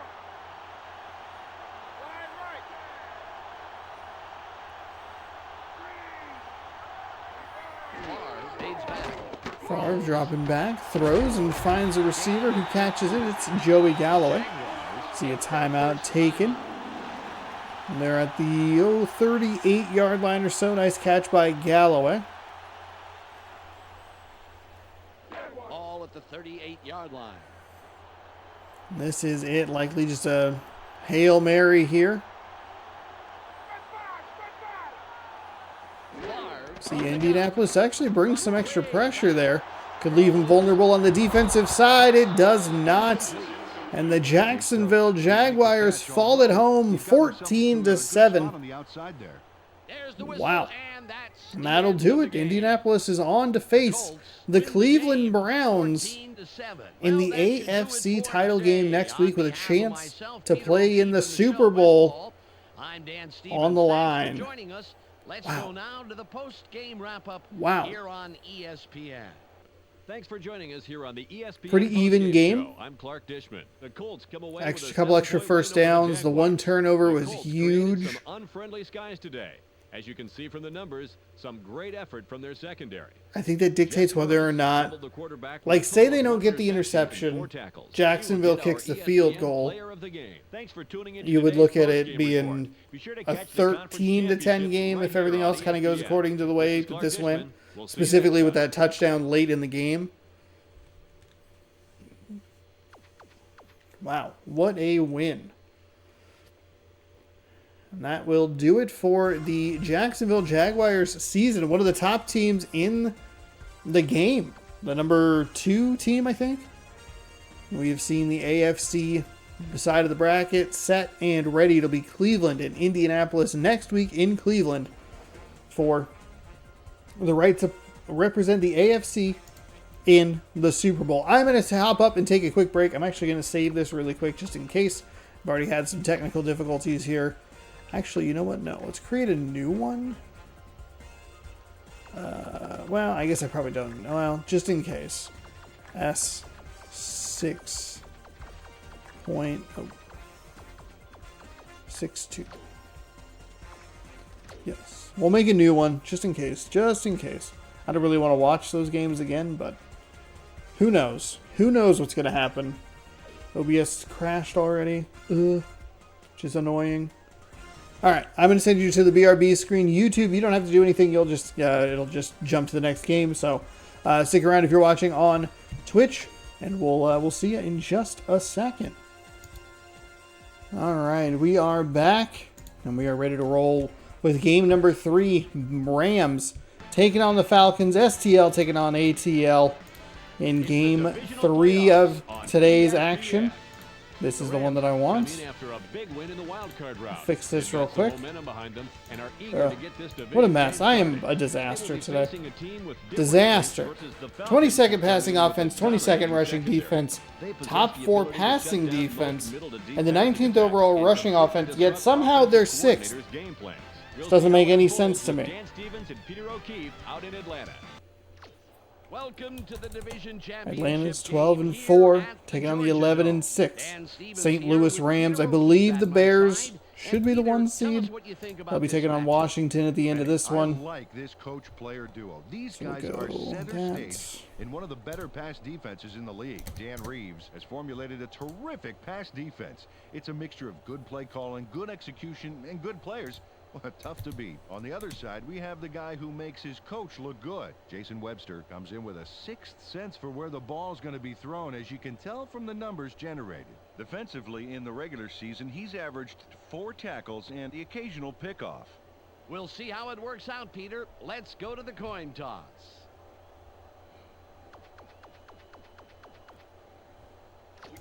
Okay. They call tails. Tails it is. The Rams will receive the opening kickoff, and they send the return unit on All the right, field. St. Louis. Everybody's picking to receive.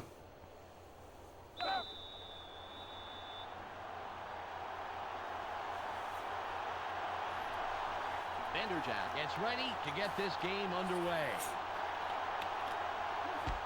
Great kick. Dixon catches it in the end zone, and he will decide to down it.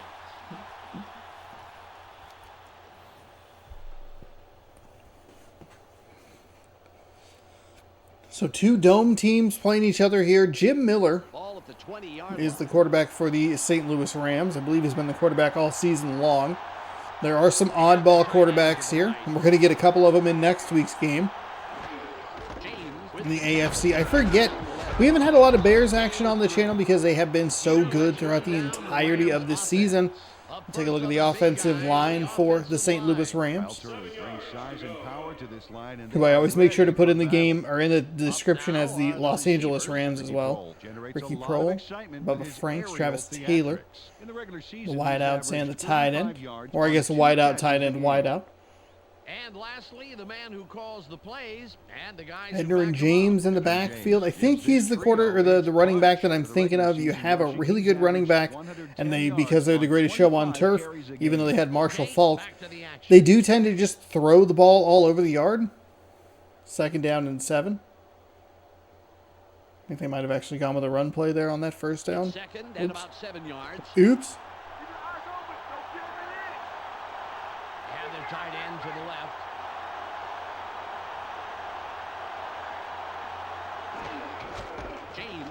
There's a nice run right up the middle. You're on the road. Give your quarterback some easy reads, just a couple of handoffs here and there. Let him get into a flow. Let him get into a rhythm. Go from there. Checking out from this group. He energizes this squad in a big way. Next up are the linebackers. Ed McDaniel takes excellent angles to the ball out there. And lastly, the secondary. Brian Dawkins disrupts pass attempts all day long. Brian Dawkins was ready to get. He's like, I gotta go. And he's the original. I'm gonna head out.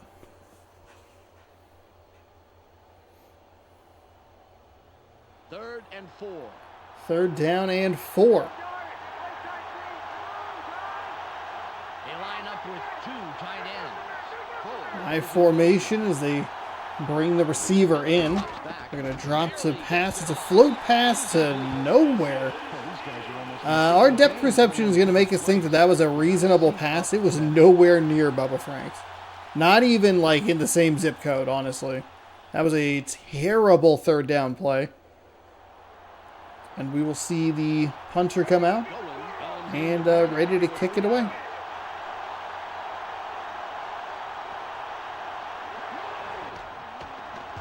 There's the punt. Fair catch is called for right at the 40-yard line. And it will be 1st and 10. Dan, I'm curious to see how they start this drive out.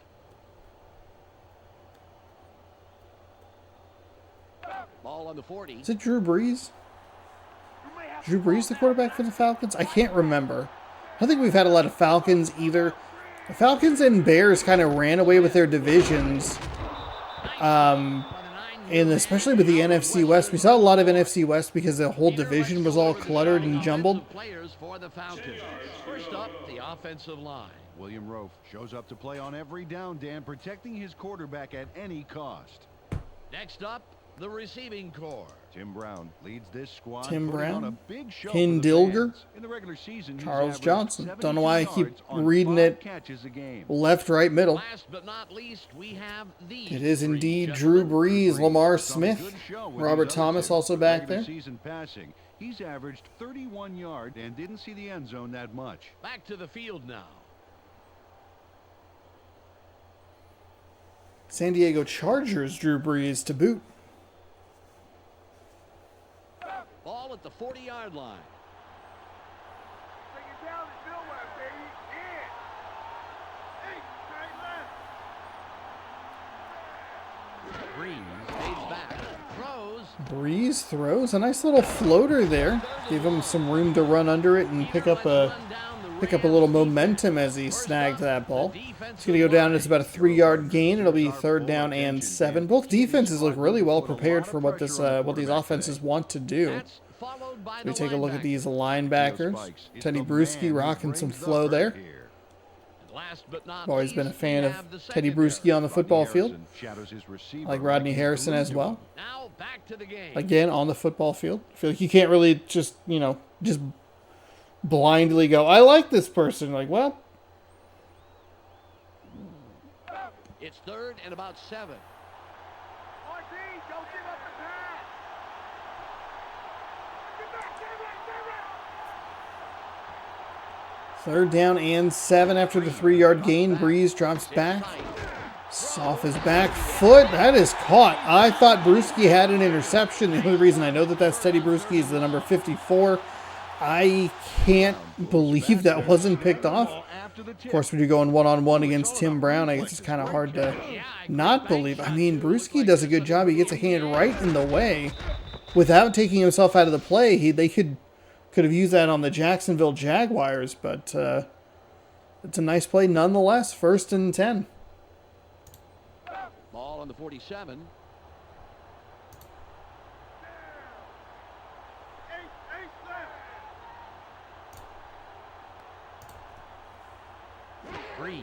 Brees drops back as they take a snap from inside St. Louis territory. Nice job by Tim Brown to shuffle the shoulders to the right, pick up a little bit of extra room, and get tackled out of bounds. 1st and 10. And completed for a healthy gain. More importantly, however, they moved the chains. Nice play. Ball at the 37-yard line. Hey, straight left.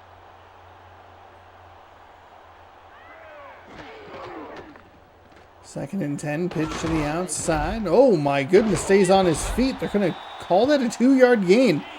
We have seen plays that have looked similar to that be called 2-yard losses. We've even seen a play or two throughout the season, though rare, where they've had the first down and then got tackled behind that line and they've not given them the first down progress. Very weird play. I can understand the forward progress, but he was up and still on his feet trying to get extra yards. Probably should have been a loss of 2, but Atlanta gets a beneficial spot. We go right back to the ground game. He'll pick up another yard. It's 3rd down and 7 as we are moving through quarter number 1 here. Atlanta is your 2 seed, so they would host should Washington continue their run through the playoffs.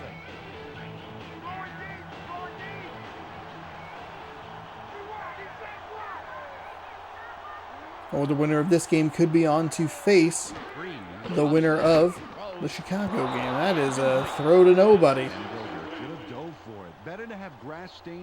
They could, I should say, if Chicago were to win, they'd be on their way to the Windy City, which could be interesting because these are 2 dome-based teams. And even though Drew Brees played for San Diego, he was not really all that good. He really had to fight for a roster spot for a long time and then excelled as one of the greatest quarterbacks we've ever seen in a dome. So could be interesting to see if that moves to the Windy City. The field goal is up. The field goal is good. We have yet another 3-0 lead here. I believe the 3rd consecutive 3. No, that's not right. That's not right. Cleveland got on the board with a touchdown. Never mind. They figured it out. They were like, oh, end zone. That's where you score points. Gotcha. And put the first points up on the scoreboard, 3-0.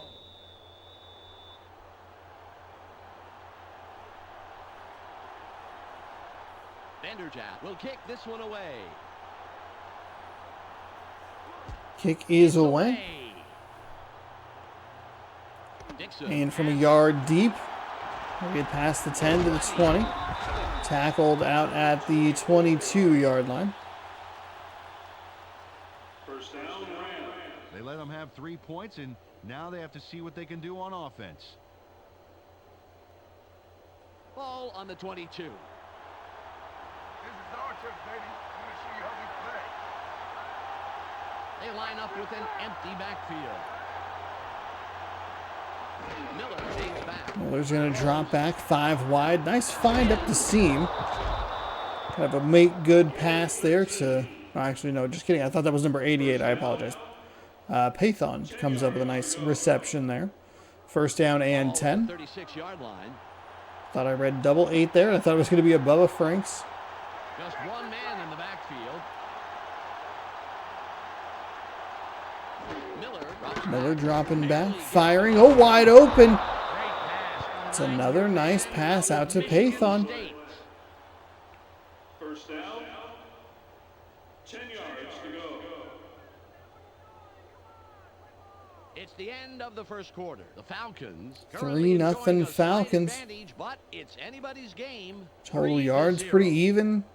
Passing yards dominating the game so far. But not a whole lot of offense. Falcons come away with a field goal.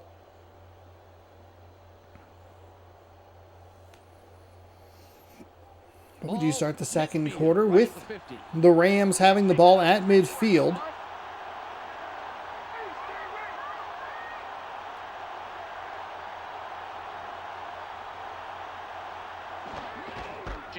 James with a run there. Tries to find some room on the up the middle. He finds about 4. Put this one left side of the line and gets a few.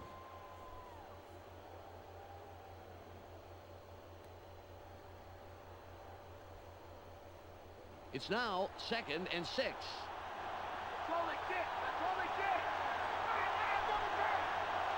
Fuller in motion.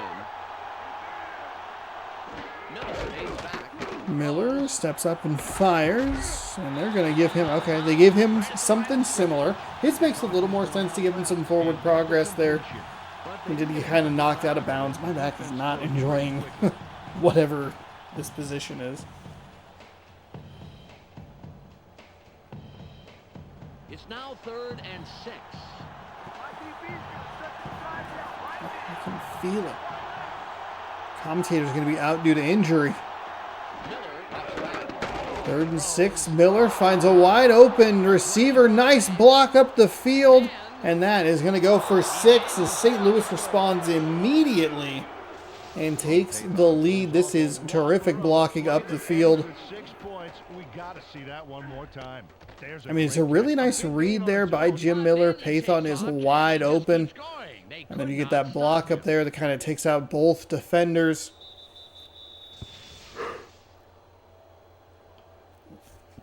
And that'll do it. That's how you score points. Peterson lines up for the point after.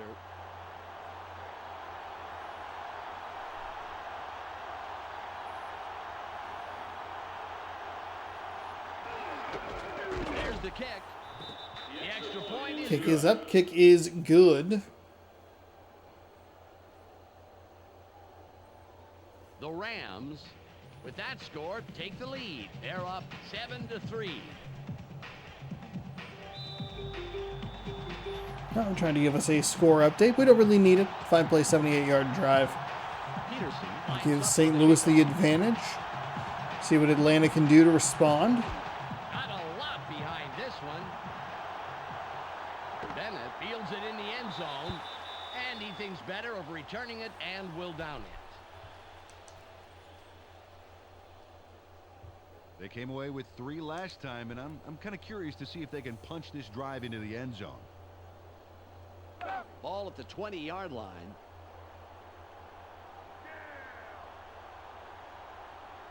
They're going with Dion.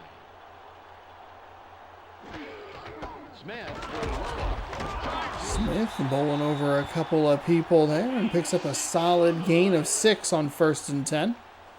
What you're looking for from your running back. The defense on this one. Watch this shoulder charge. And he sent that particular message COD, Dan. COD. Call our doctor. Aha. How am I doing as your straight man? Oh, what? Cash on delivery? Ball on the 26. Don't give him an inch, baby. Don't give him an inch. Second down and 4. Gonna go with a pitch to the outside. Good job by number 92 on the edge there. Got off his block and immediately into the backfield. Thought maybe the running back would be slippery enough to get out of his grasp, but no such luck. Was that a loss of 2? Let's play smart, baby. Let's play smart. They come out in the shotgun. Breeze going to go with a delayed handoff. He'll pick up 1. So +6 minus 2 plus 1 equals 5, which obviously isn't 10, and that means they have to punt this ball away to a St. Louis team that actually scored very efficiently on their last drive. I don't love the play call there on 2nd and 4 or on 3rd and 6. Especially on 3rd and 6, though I get why you would go with a delayed handoff. The punt is away. They're going to call for a fair catch immediately. There's already an Atlanta Falcon breathing down their neck. From the 40 is where the St. Louis, now golden-clad Rams, after their World Series title. World Series, sorry, Super Bowl championship. My goodness, I got baseball on the brain. Got to stream that tomorrow. 6 p.m. Pacific time, well, tonight. Whatever. 6 p.m. Pacific time, we'll be trying to wrap up a game, or wrap up a series against the Texas Rangers. I'm a little ahead Twitch-wise. Like I mentioned earlier, do need to get ahead on some content. Got some nice yards there off the first So things will be a little out of whack. You'll go to twitch.tv/Seannosaurus Rex, and you'll follow, and you'll be like, why is he 4 days ahead on baseball? Why is, what? He's a week ahead on whatever this is? Football? It's 2nd and 2. It's taking it short, baby. Watch for the run. They line up in the eye. Cole goes in motion. 2nd down and 2 at the 2-minute warning. We're going to go with a pitch. And there's a nice, I actually thought he had that. I didn't even see that Atlanta Falcon right there. It's a great run by Edner and James on the outside. I thought he was about to spring it loose, and then a Falcon, caw-caw, flew into the frame. on the 45. First and 10, no hurry for St. Louis. Understandably so.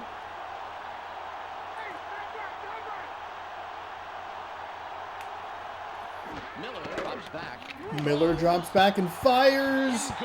Nice deflection.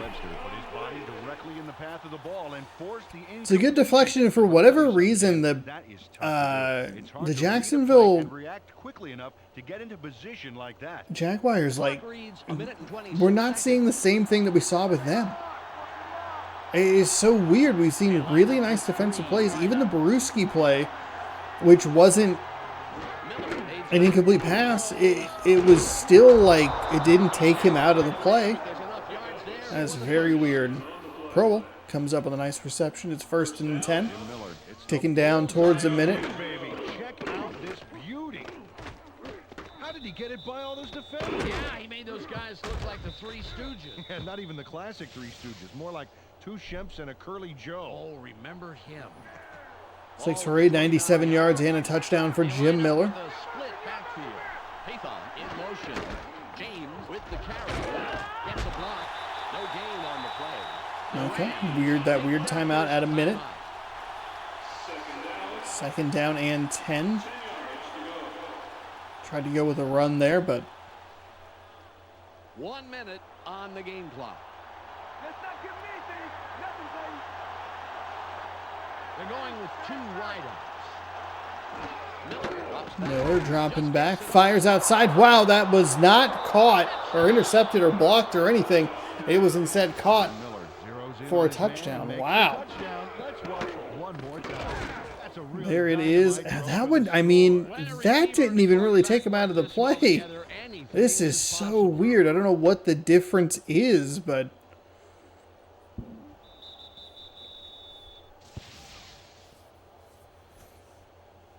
Lannis had some good opportunities to try and get some hands on some passes and prolong these drives, but just a little off on that one. And St. Louis showing why they are the greatest show on turf, about to try and push this lead out to 11. 56 seconds to go.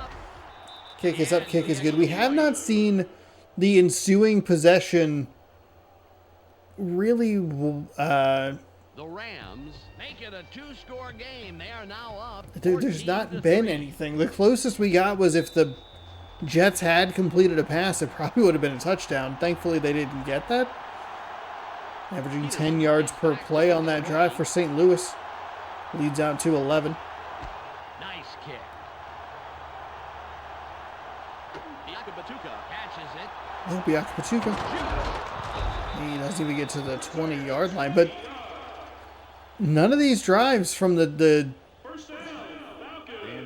in response to points late in the second quarter, they just don't do anything with them. It's very weird. Grass greener here? I think it is. Double tight.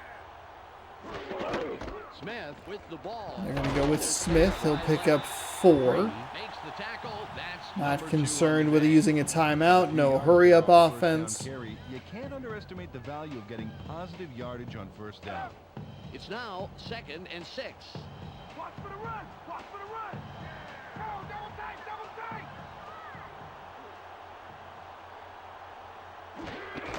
Smith will run. I'll go with Smith right up the middle. It's a gain of 2. Took the handoff and went right of center, and he gets a few. 3rd and 4. 4 tackles today for Teddy Bruschi. They go with the I formation.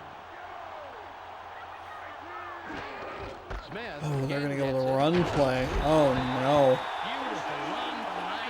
Okay, well, Atlanta looked like they were maybe getting something going on the ground, except for they ran out of time before the half. Absolutely baffling clock management there, but Welcome to this playoff okay. edition of the ESPN halftime update. Here's a breakdown of the The numbers St. Louis from the Rams first team half. is The Rams taking took it this to game halftime, over in that congratulating second their quarter. defense for shutting down the 142 run. total yards, Impressive so 125 of those far, through and the it's air. meant to be impressive Absolutely in the second crushing half. the totals. Jim Miller Though so balanced far thrown for a of total the of Atlanta 125 Falcons, yards Jim and Miller 2 7 for 9 with touchdowns. 2 A clear touchdowns and point for our ESPN 125 hot yards. half player. No That'll do it for now. INTs I'm on Mark the Ishman, day. reminding you to tune in to ESPN's post-game show at the conclusion of the game. Let's send you back to Dan and Peter.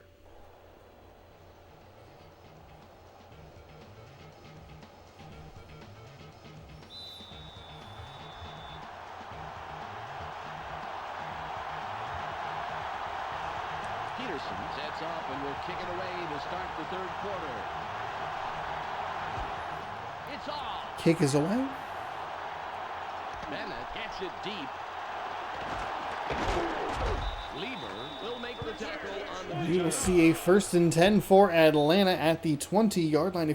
I mean, that's where you would like to see them be a little bit more aggressive. The double dips.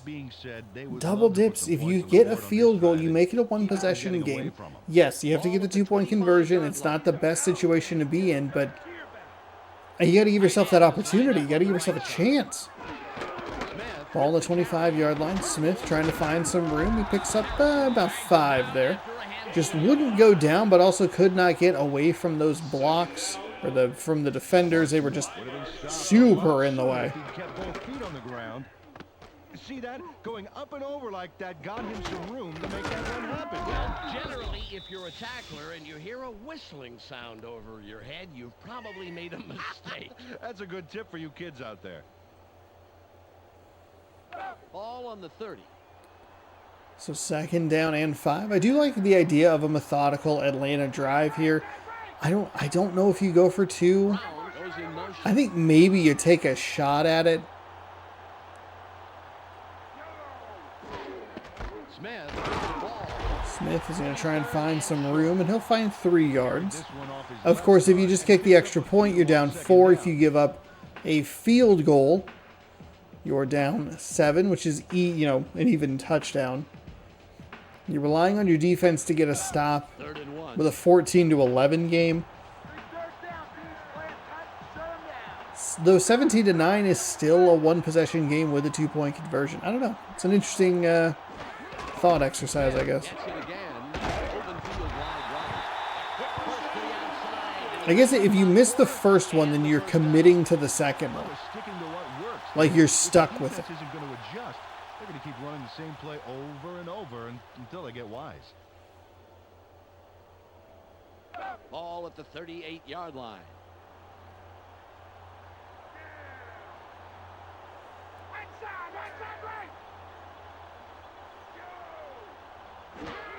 First and 10, they'll hand the ball off again, and again he'll go up the middle, finding a nice gain. That'll be a pickup of 5. And picked up a handful.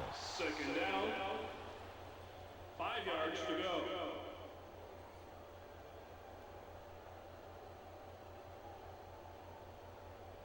It's 2nd and 5. Keep an eye on the backfield. Watch for the run. Go, take left.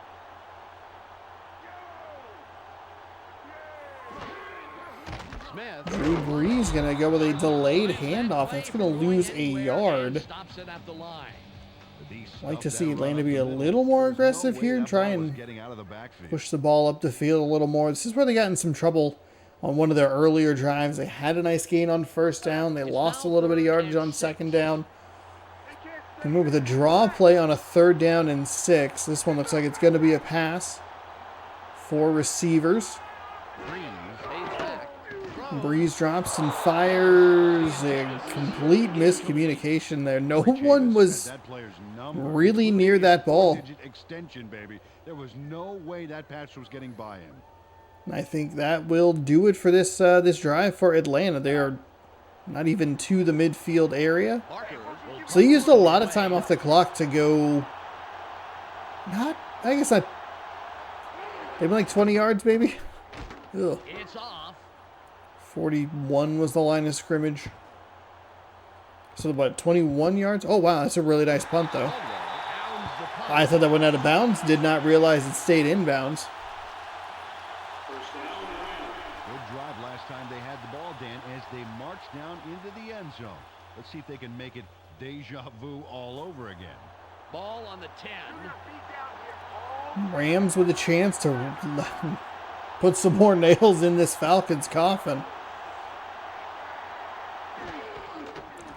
Pitch to the outside. We're going to see a penalty flag. That is likely going to be a hold.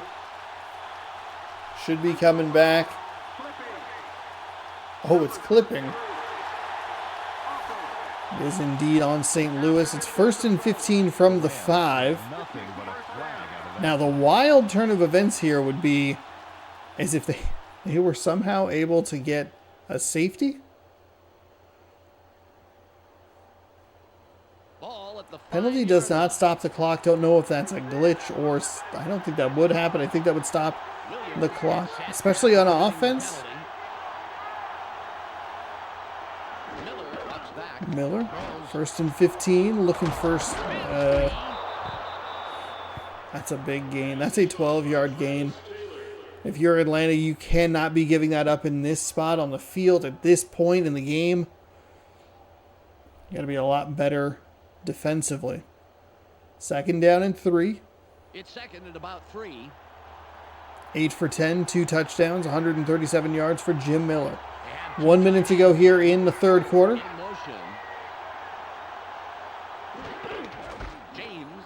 James is going to pick up the 1st down, but just barely. Just barely got that 1st down. It's 1st and 10. Unfortunately, we'll have to run one more play before the end of the 3rd quarter. I think they probably would have done that anyway. But they'll be able to take this lead, and this is actually pretty good field position for what they likely would want to do, which is just start milking clock and get themselves to the NFC title game.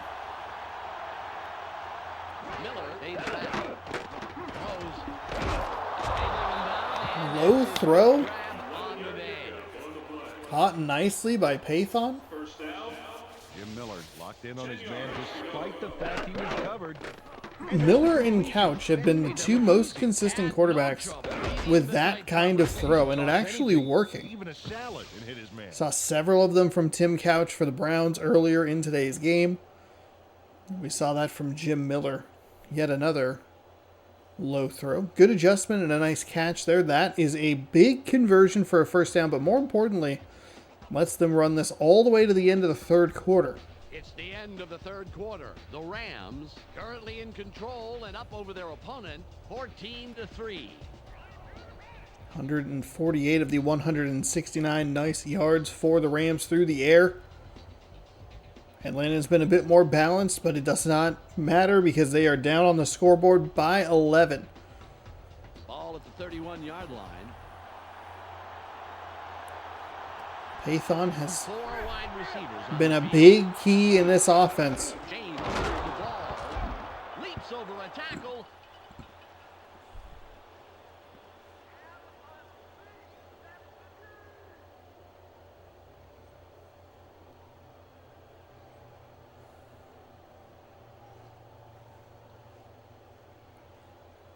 Second down and 9.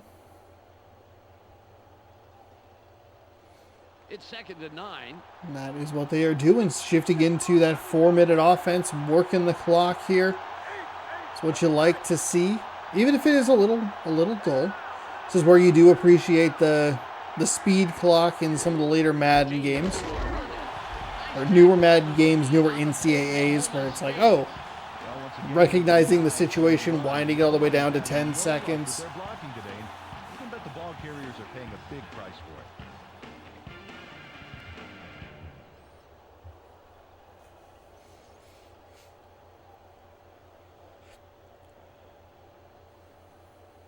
It's 3rd and 9.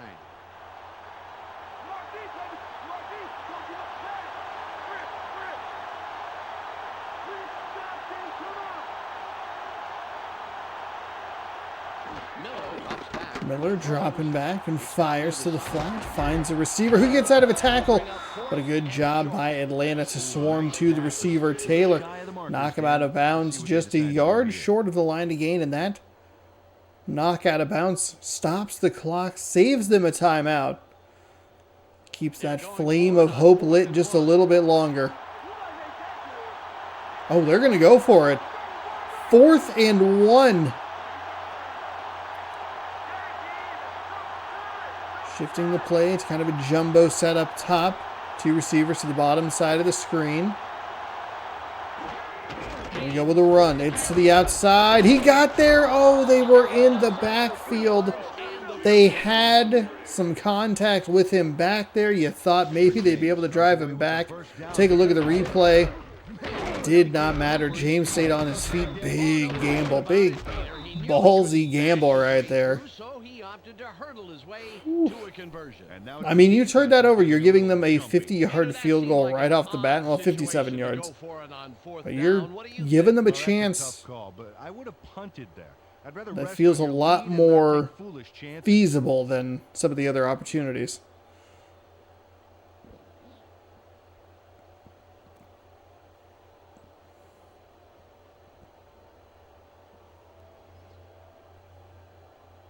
The Rams have a first down after the big 4th down conversion.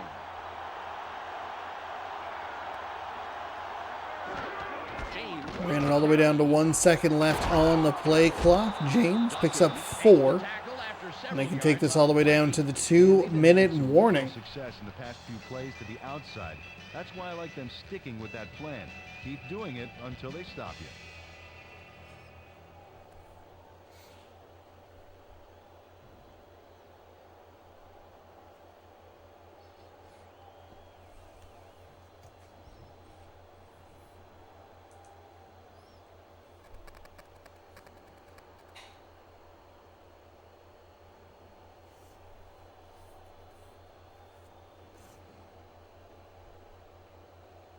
Ball on the 47. We've reached the 2-minute warning.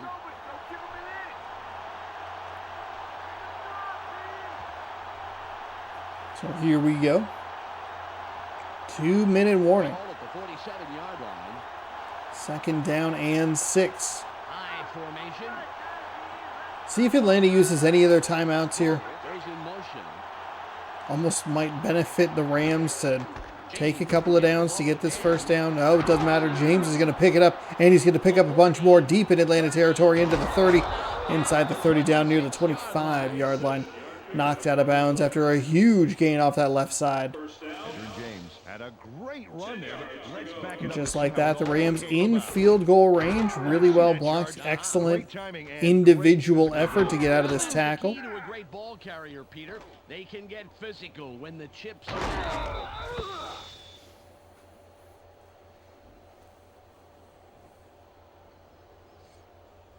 The Rams have a first down. It's their 4th of this drive, and they keep pounding away.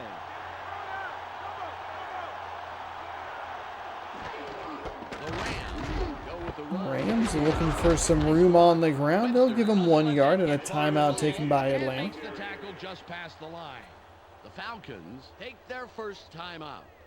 Peter, I want to stop here, if I may, go back a down, and talk about that run. That was a heck of a play. Yeah, nice play there, Dan. You know, Edgerrin James was on fire right from the start, going to the Pro Bowl his rookie year.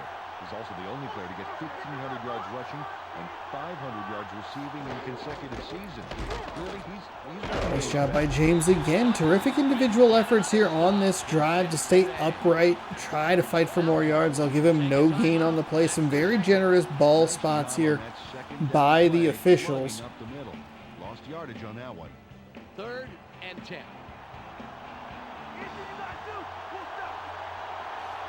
5 tackles today for Brian Dawkins. 3rd down and 10. We're going to go with yet another run. Hey, good job forcing Atlanta to use all 3 of their timeouts.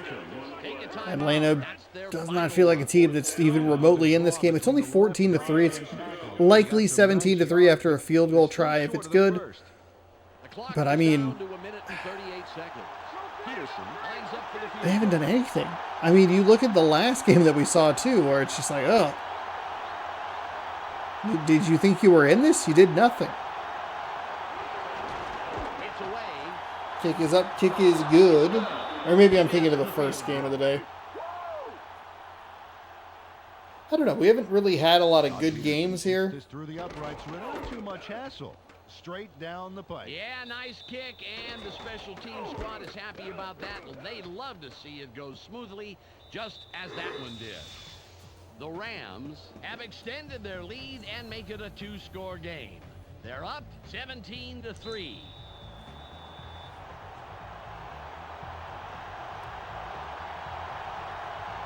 Peterson sets up and will kick it away. Nice kickoff. A few yards deep in the end zone. He's going to bring it out. Oh, like maybe it was about to get sprung loose for a big run back, but Pachuca only gets a couple of yards past that 20-yard line. Now they're down by 2 touchdowns. It's Drew Brees' job to engineer very quickly, however. a very quick scoring drive, which this game isn't great at. It's better than some others, but not as good in other aspects of it. And that is not what you're looking for. A 5-yard gain. Good job by Tim Brown to get out of bounds. That's, if you're St. Louis, you're fine with that.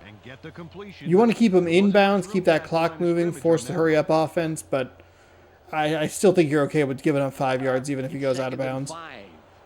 Tim Brown, 3 yards, 3 receptions for 25 yards. 25 receptions for 3 yards. 17-3. There's yet another one of those low throws. It's a really long animation. Might be better if he just let it go.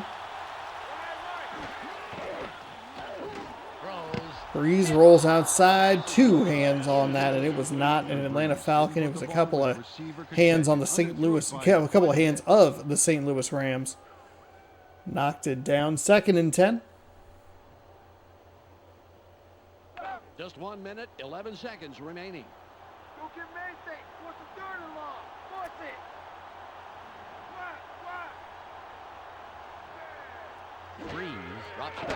Brees drops back and throws over the middle, finds a receiver.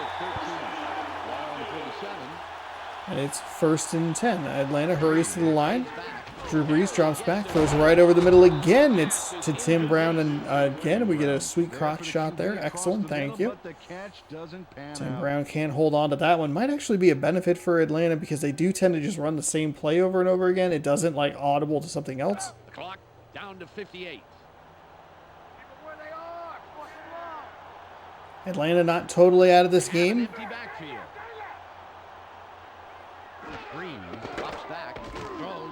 Throws over the middle again. Contact on the reception, or as the ball got there, knocked it loose. He knows he should have caught it.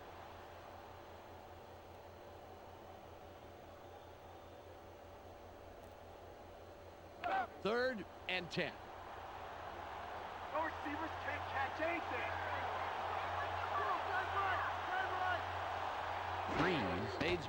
Brees drops and throws. He finds a receiver on the outside. It's Tim Brown again. Steps out of bounds at the 20-yard line. And with 49 seconds left, Falcons are doing something. Is it too little too late? Probably. They're going to try and make this look a little more respectable. I mean, sure. But we know. I know, you know. 5 receptions, 71 yards now for Tim Brown. Big piece of this drive. That was incomplete. That was an incomplete pass. Or was that caught? What happened there? What on earth was that play?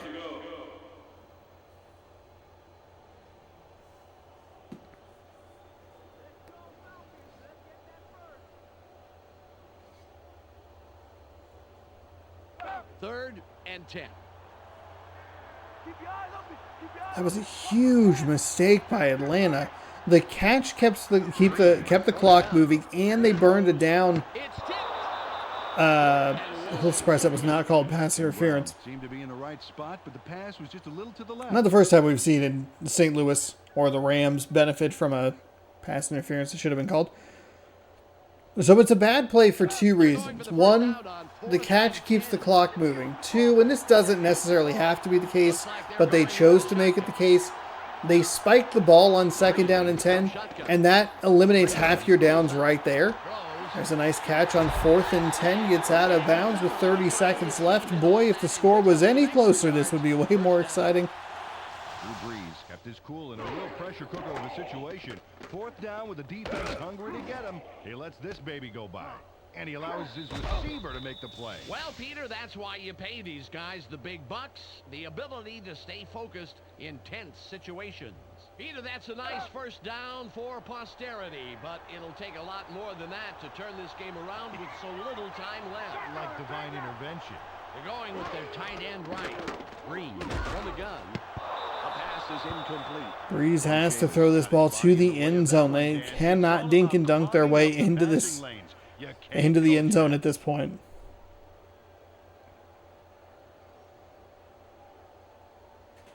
.27 seconds to go.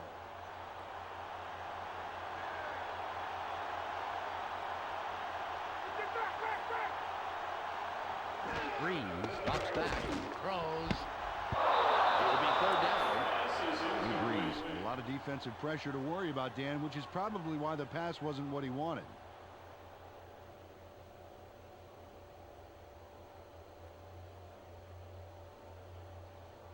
Third and goal.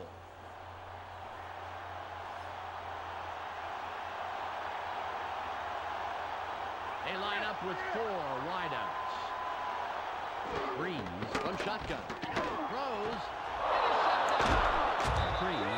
Of course, the one time he actually tries to go to the end zone, it gets picked.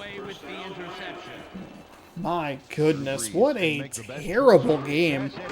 Let's watch it. Well, easy interception. Yeah, there were 2 defenders there. It would have required a perfect throw for a completion. Yeah, he should have looked somewhere else. This drive will wrap it up for them. Well in control of this game. All right, that'll do it. St. Louis punches their ticket to the NFC title game. We have a couple of division winners in the next round, or the next game. Washington and Chicago. So whoever wins that game gets to host the NFC title game. The Rams will go on the road all the way to the Super Bowl, where they will face the Colts or the Browns. Colts, Browns, Rams, and question mark. The Rams come out on top, 17-3. On behalf of Peter O'Keefe, Michelle Westfall, and myself, Dan Stevens, it was a real pleasure bringing you today's game. We'll see you next time for more NFL action on ESPN. Now, let's go to the post-game wrap-up. Clark Dishman here with the ESPN postgame. 134 yards for the Atlanta Falcons, most of those on that last drive. 8 first downs, a lot of those on that last drive. 1 turnover, that was on the last drive as well.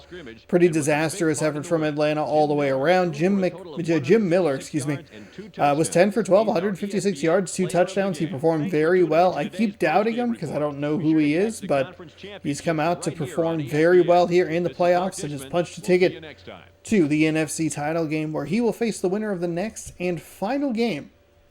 Washington taking on Chicago. Let's jump into it right now.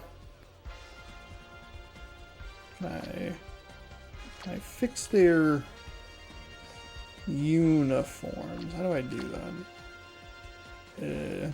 Help? Try the previous screen. They had fine uniforms last time, so. It's the divisional playoffs. Divisional playoffs. ESPN. 2 of the older teams in the league. Washington taking on Chicago. 8th ranked team overall, which is surprising because they kind of won a weird NFC East. The 9th overall team in Chicago, they demolished the NFC North this season. We'll go to Dan Stevens and Peter O'Keefe out in Illinois. As you'll see here, 12-4 taking on 10-7. Here at Memorial Stadium. I'm Dan Stevens, and with me, as always, is Peter O'Keefe. Well, Peter, tell us what we have in store for us. Dan, we've got a couple of the best generals in the league going at it. Dick and Steve. Quite a chess match. Dick Jaron has formulated a terrific pass. Did not know how to pronounce that last name at all. Good execution, Steve Spurrier. Tough to beat. On the other side of the field, you have yet another brilliantly coached team. Steve Spurrier can shut down a good passing game. Heck, even a great passing game. They are that good. Look for his schemes to force a few big plays today. Thanks, Peter. Let's go midfield, where the team captains are ready for the coin toss.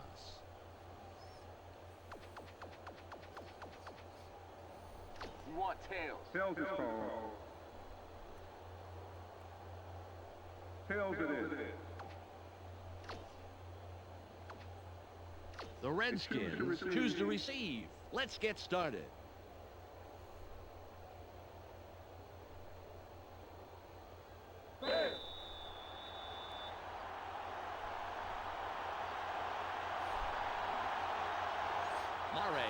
All right, and here we go. Washington will get the ball first.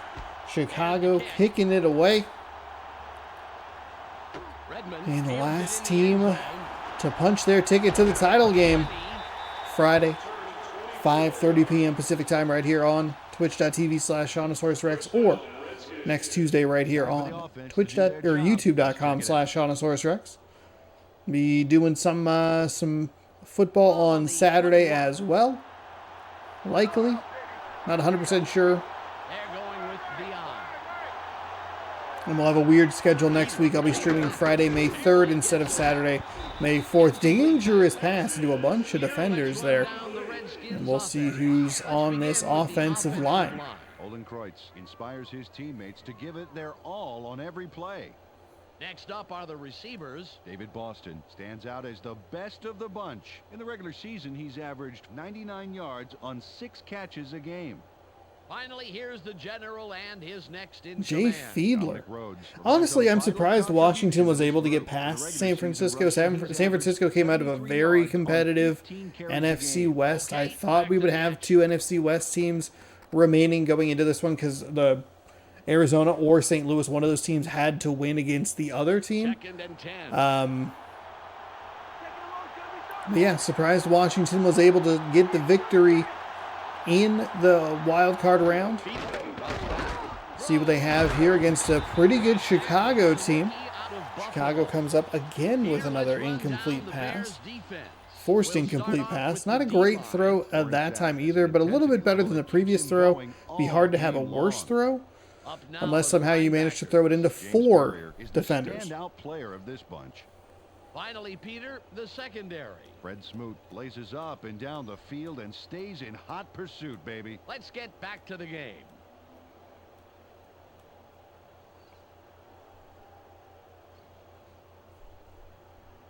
Third and 10.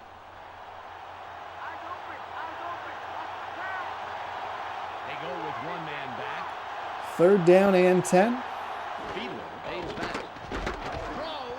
There's a throw and a catch over the middle. It'll be a yard short. 4th down and 1, and quickly Washington is off the field.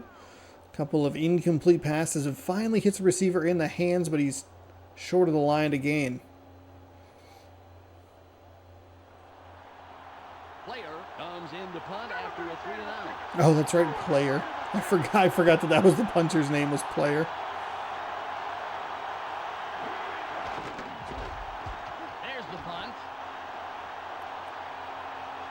Punt is away. We're actually going to see a return, but the second guy that gets near him is the first guy that gets to him. That was a terrible description. Knocks him down after probably a pretty average return. Now it's the offense's turn.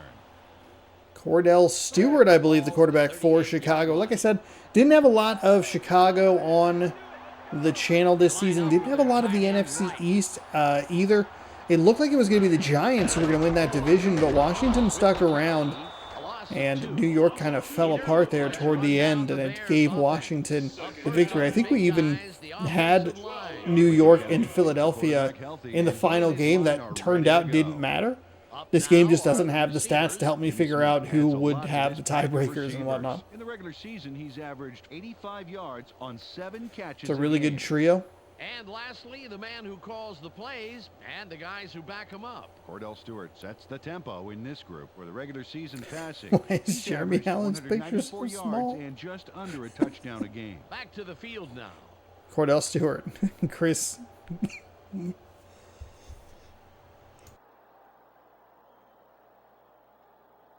Ball on the 36. Chris not sure how to pronounce the last name, and then just tiny picture. 2nd down and 12. Triple receiver set to the top side of that formation. Cordell Stewart off the back foot finds a receiver, and he is free and clear in the secondary, inside the 30, the 20, the 15, 10, 5. First and goal. The tackle animation spun him out of the end zone and landed with the ball not breaking the goal line. That was a touchdown. Season opportunity and grabs it with both hands. You can't coach that. No, I tell you, it's like getting Not the fastest receiver. It's a really good job by the defense to at least just stay with the play enough. And an unbelievable tackle animation takes away a touchdown from the Chicago Bears. You can't script that. After the big pass last play, we'll have a first down. Because it would be cliche as all get out. After the big game. Okay, well, they scored on the ensuing play anyway, so it's all good. Chicago scores the touchdown, and it is 6-0. Didn't want to be caught short, so look at this nifty move. Oh, that is something, Peter. Diving forward and getting the touchdown like that. If he's got any bruised ribs or anything at all he's got to do is look at the scoreboard, and those aches will melt right away. Murray lines up for the point after.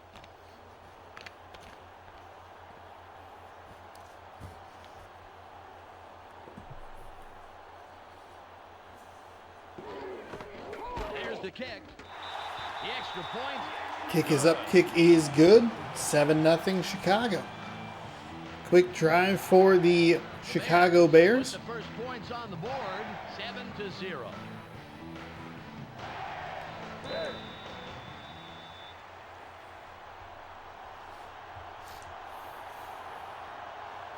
Murray lines up, signals, and we're ready for the kickoff. Strong kick. Coleman fields it deep. From the 5-yard line, he'll get up to the 20 and tackled short of the 25 at the 24-yard line. So Washington will take their second crack at the offensive side of things. They were 3 and out on their first drive. With a touchdown of their own here. Ball at the 24-yard line. They have 3 receivers in. What a terrible time to punch the table on accident. Drops back. Throws.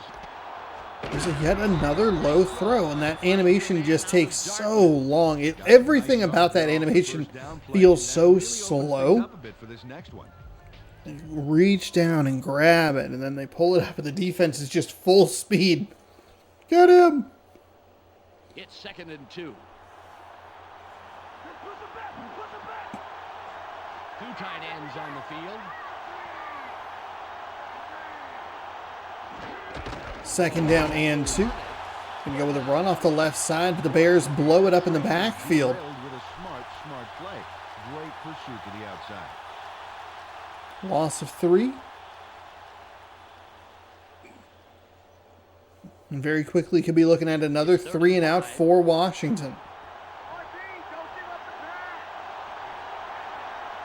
They're going with their tight end left.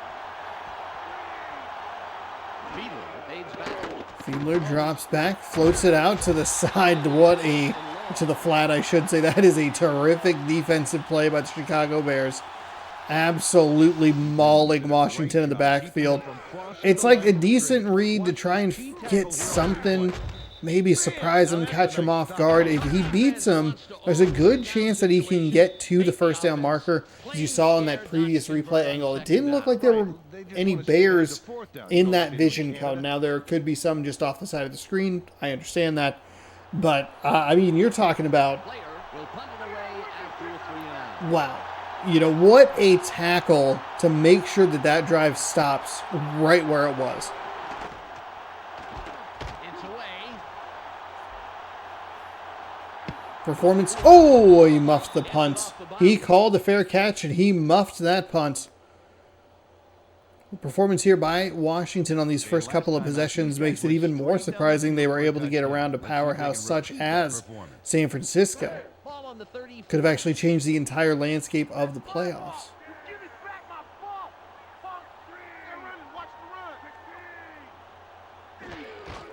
A gain of 3.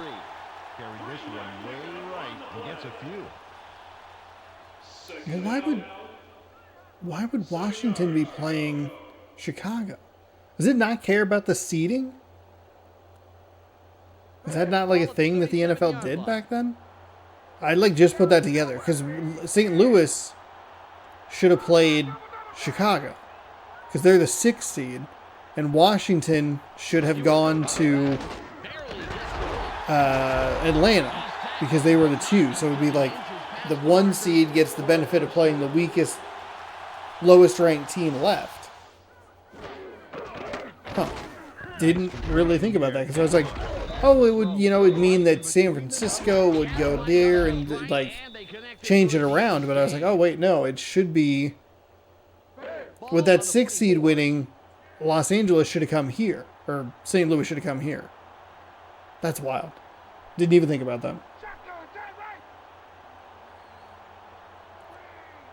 First down and 10.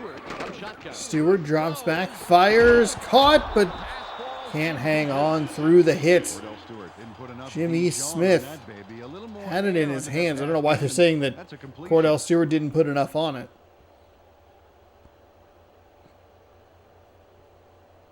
Second and 10.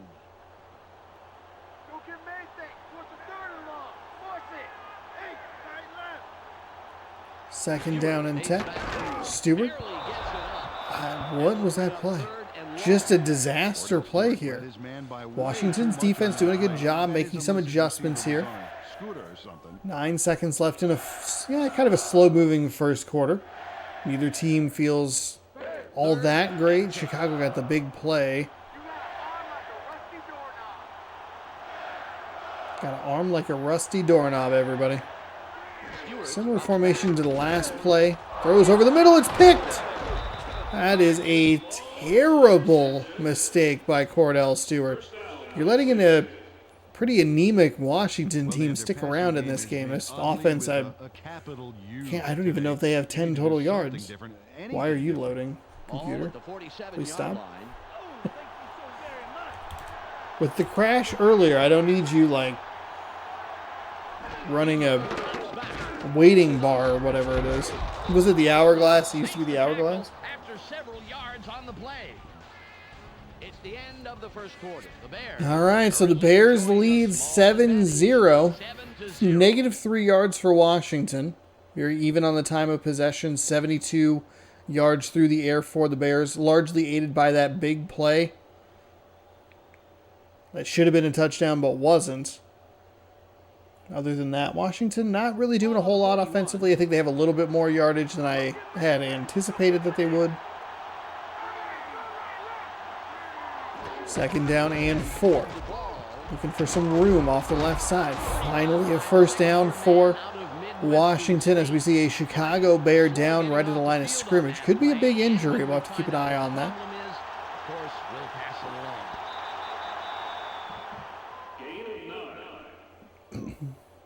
First down. Ball at the 32-yard line. They line up in the eye. Fiedler. First and 10. Fiedler drops and throws. Nice completion there. You can see the Chicago defender trying to get a hand up to tip that ball, but just not able to get high enough in the air. Second and 1 after the 9-yard gain. Washington starting to get into some rhythm here. I think maybe that's their game plan. We can survive some haymakers, but we just want to try and stick around and see what we can do.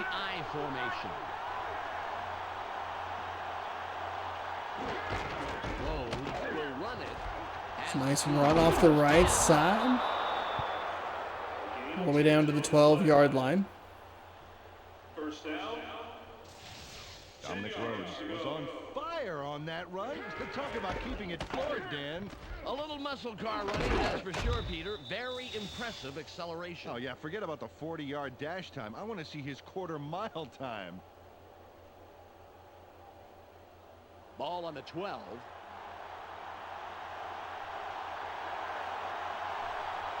They go with the split backfield. First down and 10. With the carry. Oh, that's an untouched touchdown. My goodness. With a terrific touchdown run. The defense looked like their ice cream just melted. Nobody got a finger on him. Easy, Washington. With a nice job to respond. Got the touchdown. We might have our best game of the day. Defense gets a good stop. Offense has their best drive of the day. Ties the game up. We have a 7-7 game here in Chicago. Earlier in the game, but now we know why. Let's go to Michelle Westfall on the sidelines. Michelle? It's just a twisted knee, Dan. Oh, just a twisted knee, everybody. Able to return to the game. Michelle, thanks. Just a casual twisted knee, no problem. I don't like when my knee cracks the wrong way. Catches it in the end zone. Brought down at the 20-yard line. Well, last time they had it, they turned it over on the interception. Let's see if they... Oh, that's right. It was an interception. I forgot about that. Forgot about that. Maybe this is the nice part of the field. I think I'm going to keep you here for a while.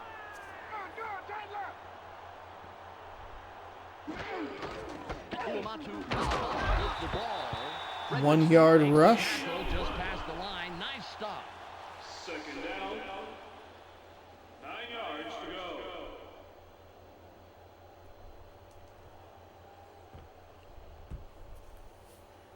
go. It's 2nd and 9. Keep them where they are. Force them long. See if Cordell Stewart can engineer a response drive here as the hometown Bears look to advance to play the NFC title game here in Chicago. Wow, that was absolutely ripped, and he has a wide open receiver. Does he have the speed inside the 20, the 10, the 5? He is in this time.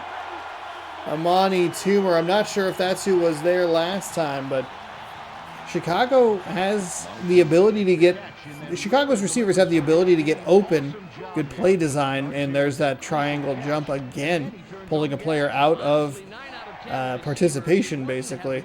But it just does not seem like these Chicago receivers have enough speed to break away down the field. That time I thought he was going to be short again. But that's about the perfect drive you could have for, or the one drive. Lines up for the point after.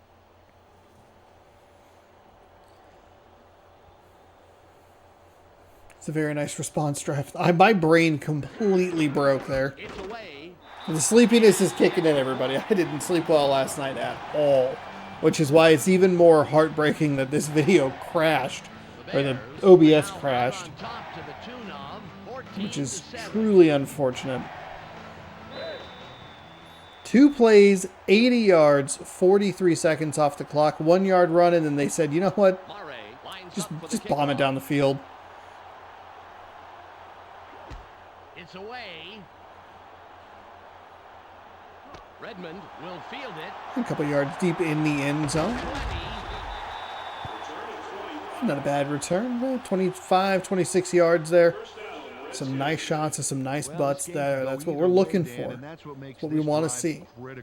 They'd love to put some points on the board so let's see what Washington can do. They have their only points of the day off of a turnover, but they were in much better rhythm on their last drive. It's like an offset I formation. It's a really weird play. Surprised it was so effective in the passing game there. He ran into the fullback, and the hitboxes got all weird. It looked like the defense was doing a pretty good job pushing that line back. Just getting a little hairy back there in the pocket, but still threw a nice pass and picked up 9. 2nd down and 1 as he lollygags to the line. Hey, we'll get there. No problem. Pitch to the outside, well blocked. Finds some more room, and he'll get up near the 45-yard line, just shy of it. 1st down and 10. Rhodes with the carry. A major run. He puts the pedal to the metal from the word go and doesn't let up. Until they finally snag him, but it sure took him a while. He is the man of the hour in my book, Peter. Okay. It's weird. They like do the weird flash thing that like some old like cartoons used to do when physical contact was made, so that like kids couldn't see it or something. It's very odd. I don't know why it flashes, but it's inconsistent. It's so weird. It's a weird thing to notice 19 episodes into the season. 44-yard line.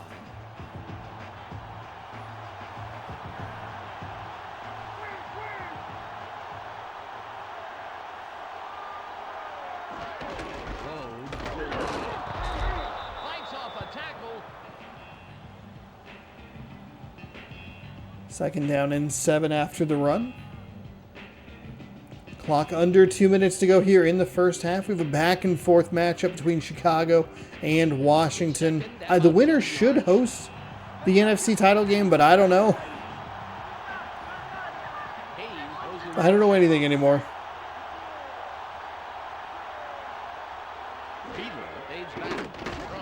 Fiedler throws. It's tipped off the hands and picked. Terrific concentration, and the Bears are going to have 1st and 10 right where Washington had 1st and 10. That is a terrific interception. Finally, the triangle gamble pays off. This game loves that animation, that little boop, caught, broken tackle, and they are in Washington territory immediately, and they have ample opportunity here to, well, have ample time and a terrific opportunity to put more points on the board before the half. From the 43. Oh, that's a really bad run, but that is a terrific individual effort. Okay, that went from really bad run to terrific individual effort in one broken tackle. 5 yards to go.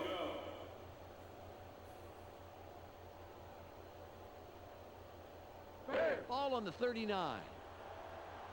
Watch for the run! Watch for the run!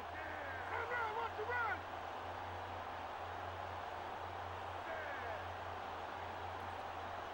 Second down and 5. Stewart drops back and fires. That was a dangerous throw into double coverage. 3 DBs in zone coverage and got away with it. Oh, man, this guy should go to Vegas.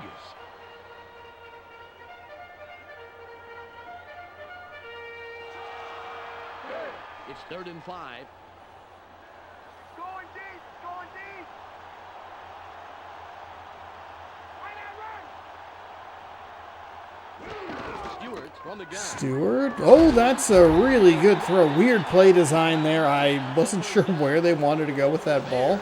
Take their first time out. Stewart, I kind of looked like he wanted to roll to the outside here as we see the snap. And then there was a defender blitzing off that edge. And then stepped in and just ripped it. Very interesting play design there. Interesting decision by Cordell Stewart. I believe that was a 3rd down as well. So big first down conversion there as we approach halftime. 4 for 8, 166 yards. Some big plays for Cordell Stewart in this one. Stewart fades back. Barely gets it off. Oh, that was actually caught. Okay, I was not sure who that ball was going to, and it looked like it was going to be picked, but a nice catch. The Bears And some decent clock management here. Wow. What's this like? Watch how he aggressively goes after this. Oh, man. He shows great reflexes there. Oh, yeah. Well, some receivers would be forced to dive for a ball like that, but he manages to get under the ball. Fantastic play. Ball at the 12-yard line.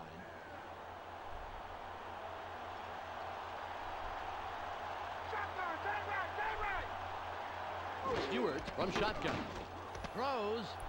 That was a nice play up the sideline. Stepped out of bounds. Looked like he had a pretty good opportunity to fight for some extra yards, but just kind of pinky toe out of bounds. The clock shows 59 seconds left. Keep an eye on the backfield. Watch for the run.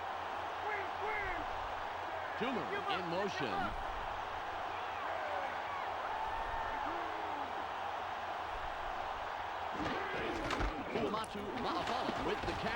Oh, what a touchdown.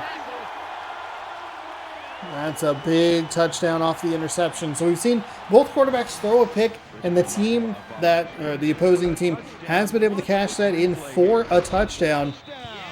Fa'amatu. Man, that's one of the harder last names to pronounce in this game, I'm sure.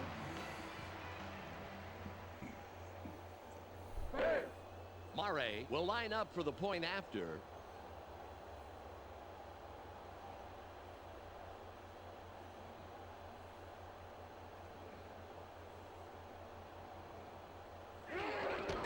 There's the kick.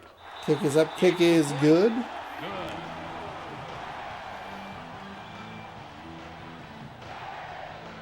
The Bears make it a two-score game. They are now up 21-7.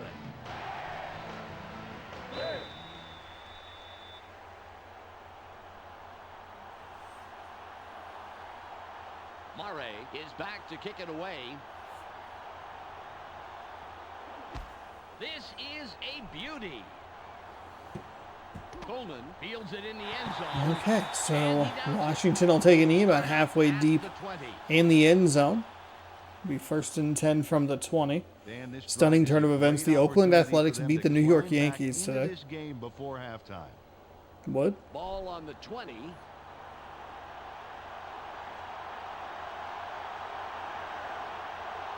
line up with two wideouts.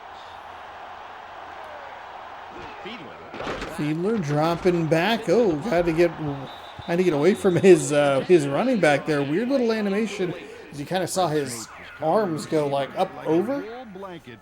Weird play. It's the second or third time that we've seen the quarterback, second time specifically for Fiedler, where he's just kind of run into a player in the backfield. Everything just seems a little off for Washington. The only time they've gotten any good rhythm was off the turnover. That pass is incomplete, and it's 3rd down and 10. Hunter Goodwin couldn't make that catch happen. The ball was a little to his right, I think, and he didn't compensate enough. 3rd and 10.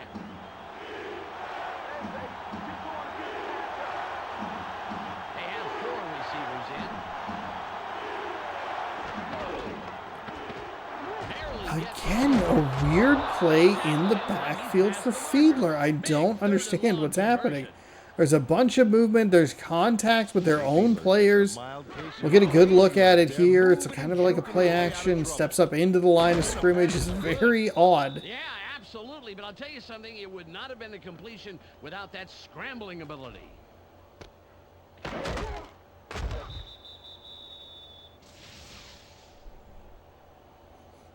Ball at the 30-yard line.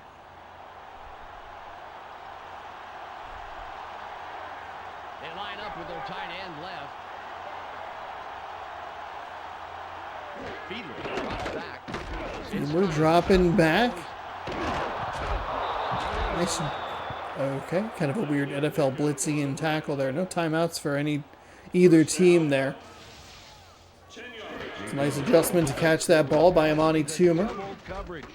But he got it in there. Great throw. Peter, that's the kind of decision that... So is Chicago getting this ball back after the half? Absolutely. The coach has to be happy with the result, though, once he started breathing regularly. All on the 41. The Redskins take their first... All right, Washington will take their first timeout. Whatever, they'll take a timeout with 3 seconds to go. 3 seconds left. Shotgun formation. Fiedler from the gun. Keeps dropping back. Throws. Drops and wings it. Uh-oh. Uh-oh. Uh-oh. Oh, we got caught at the 1. It's the second touchdown we've seen robbed from a receiver today. That one looked like he was in. Oh, oh my goodness. Here's a breakdown of the numbers from the first half. It should probably be a 21-14 game. I don't like seeing that teams are rewarded for poor clock management, though. So I'm happy that it's not a touchdown in that regard only. I can't believe he was short.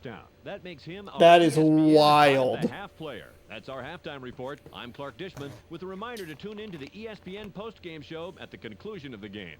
Let's send it back to Dan and Peter.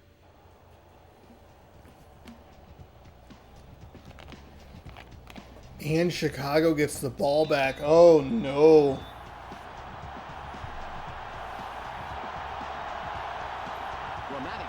ready with a second half kickoff.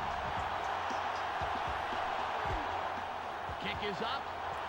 And kick is away, and it'll be returned from the goal line.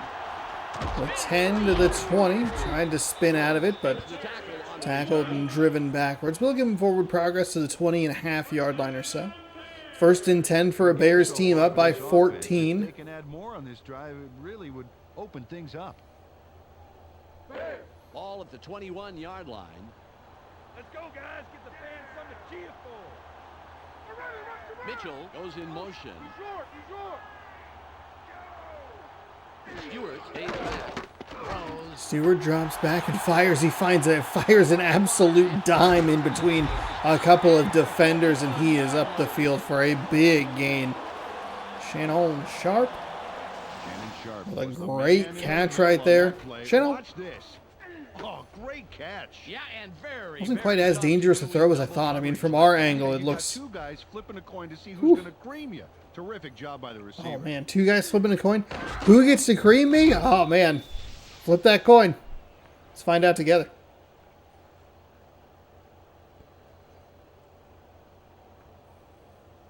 Oh, look at this. No sacks so far. And that's a credit to the O-line, giving him the... This game does not seem to give up a lot of sacks. I think we've seen one all day today.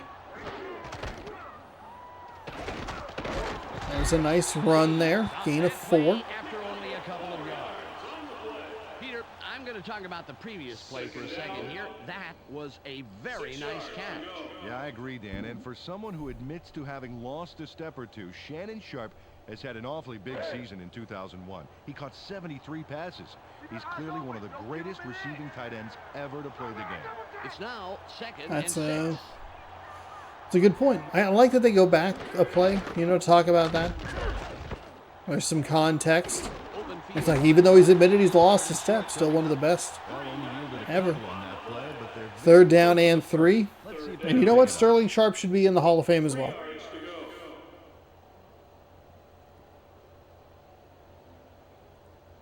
Third down. It's 3rd and about 3. It's only a few feet, but you ain't going nowhere. They're going with 2 3 receivers, actually 4 receivers to the bottom side of the screen. This funky formation we've seen a couple of times. They're going with a pitch to the outside. A good job to stay on his feet. That is a 1st down, Chicago. I'm guessing if they score any points here and can get a stop on the defensive side, they will really try to shift into that 4-minute offense. Start prepping for next week.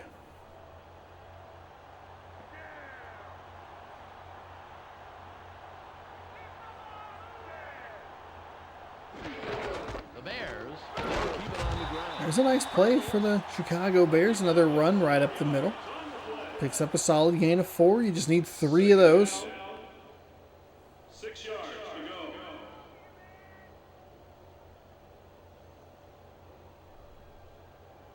Ball at the 26-yard line. That's all they get. That's all they get. All right, double left.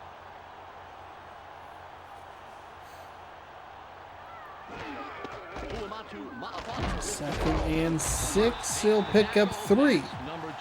So 3rd down and 3, and they are starting to really milk this clock here in the 3rd quarter.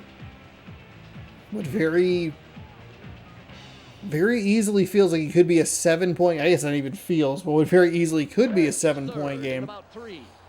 Instead is 14 points and allows Chicago to work with a very slow pace here.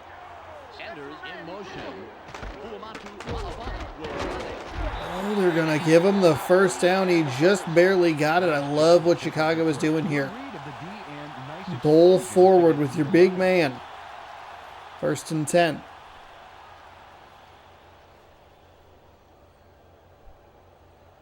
Ball on the 20.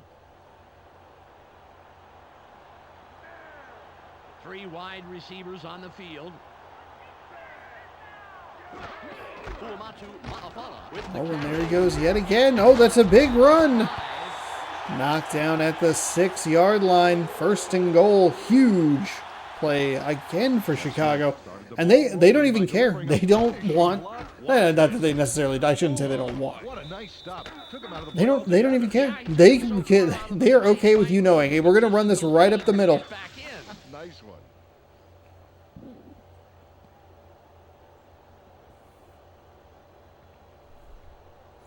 And you know what?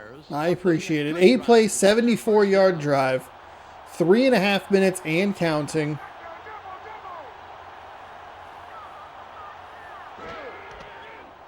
Cordell Stewart. Oh, okay. There you go. That's a good defensive start there on a 1st and goal. I don't love the draw play. If you're going to run the ball, just get him going forward. Great D. In fact, I wouldn't even shotgun run it at all. I would run it straight under center. This is where you'd like to see Chicago just commit to it. Don't have to worry about it. There's a pitch to the outside. Oh my goodness. So they were at the 6, then they were at the 10. Now they're all the way back at the 15. It is 3rd and goal from the 15-yard line. Not really well blocked on the outside at all.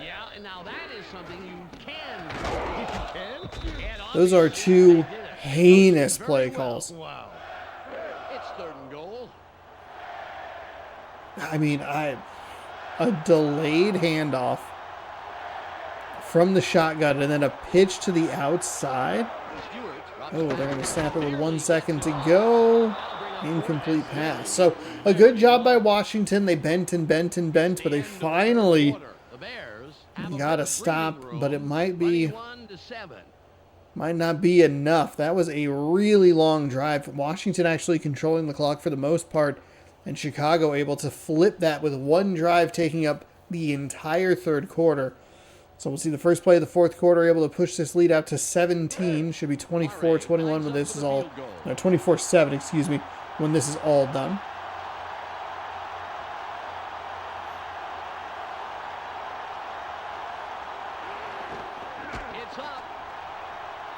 Oof, that boot looked a little like it was going to go wide, but curled back in that right upright. And it is indeed 24-7, a.k.a. how often I'm thinking about Kesha. Love me some Kesha. That one as naturally as if it had been half the distance. And he'd be that cool if it was twice the distance. This guy is great. The Bears now have a comfortable lead in this one. The score, 24-7. 24-7. 4:58 to go here in the 4th quarter. Murray sets up and will kick it away. It's away. It's away. Redmond gets it deep. From the 5. Oh, nice job stiff arming a ghost. What a good job to get an angle and pick up a good return yard. Pick up a good return up to the 31. Of the big numbers last drive. Let's see what he can add on right here. Ball at the 31-yard line.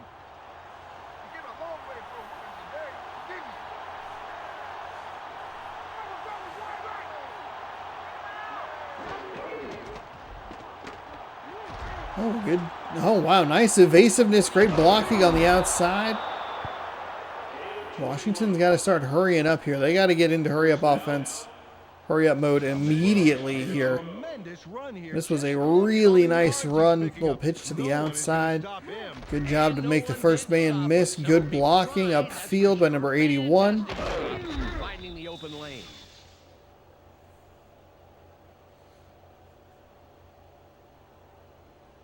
The Redskins, with a nice run on the last play, will have another first down. I formation.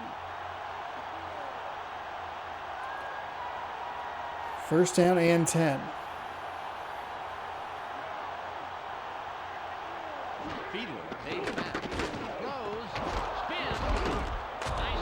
good individual effort to try and keep these plays alive for as long as possible on the Washington side of things. That really opens things up a bit for this next one.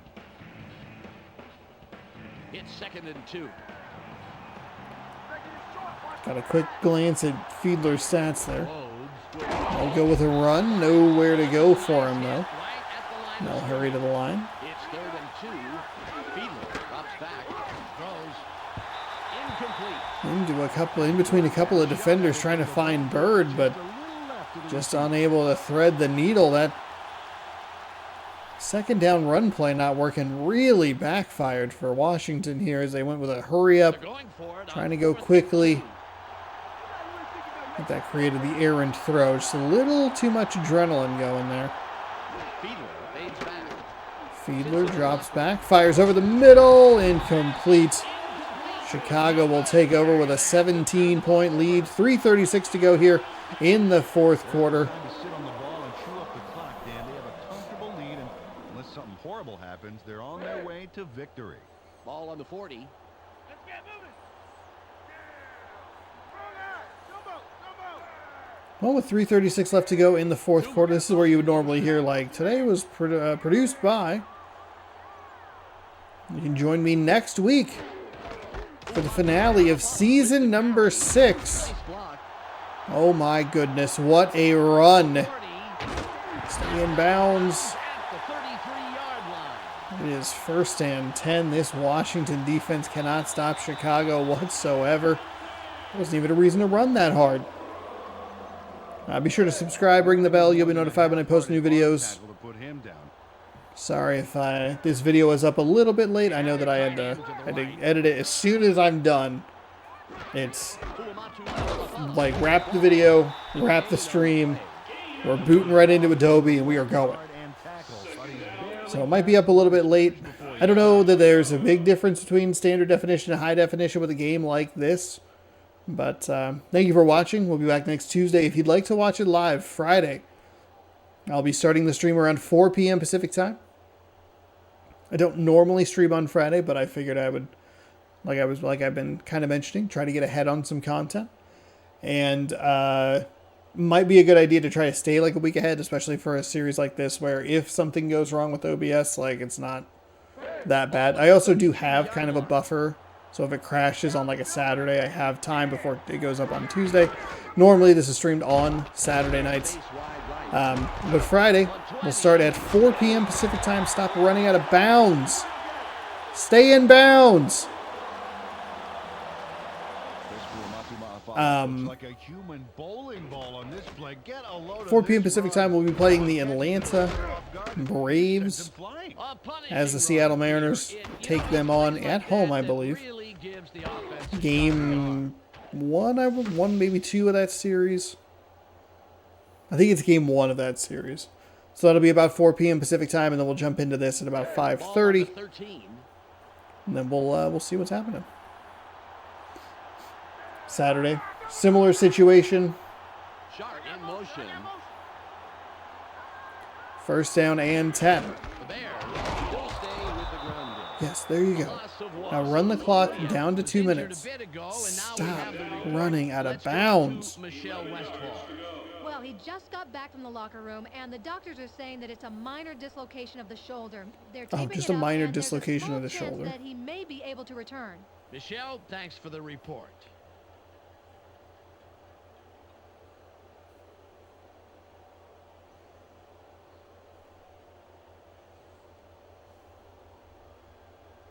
We've reached the 2-minute warning. 2 minutes to go here in Chicago.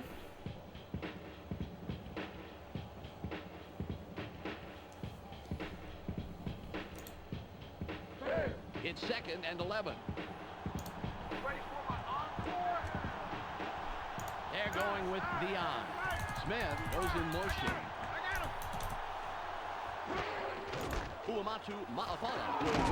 Stay in bounds.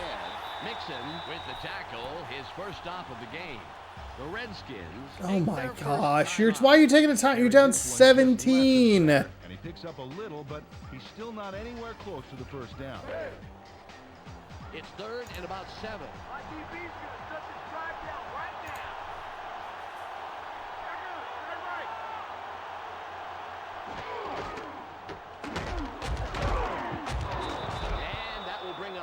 and long. The Redskins will take a timeout. That's their second. Oh, good. They still have one more timeout to go. Let's see that take off. We don't actually have to watch this. This game is over. It should be over. The timeout. How is the timeout usage so bad in the first half, yet it's still bad in the second half, but you're down 17 points? God, that's irritating. Video game, how could you? That kick is up. That kick is good. We are ready to roll here. Nails it for 3. Great kick. It's all about focus. Without question, Peter. You know, he's got to factor in. I guess we don't have to watch this replay. We'll try and skip through stuff so we can get going here. This game is... I mean, it would have been close if they had given Washington that touchdown at the end of the half. But still, like, not really enough to warrant timeout usage like that. Especially with how bad they've been offensively. -1 play, and again, it's just kind of a... The play feels a little too much like a coin flip. Like, if you can back up enough and get the defense to hit triangle, basically, and take themselves out of the play. Another turn at offense for this group, and unfortunately, this game is pretty much over. They should just try and get some yards for respect at this point. A minute and 43. I have no respect for them. Why would I want to respect them? 4 wide receivers on the field. Fiedler, drop it back. Sits tight. Throws. A 40. Wow. 25. Okay. 15. Uh-oh.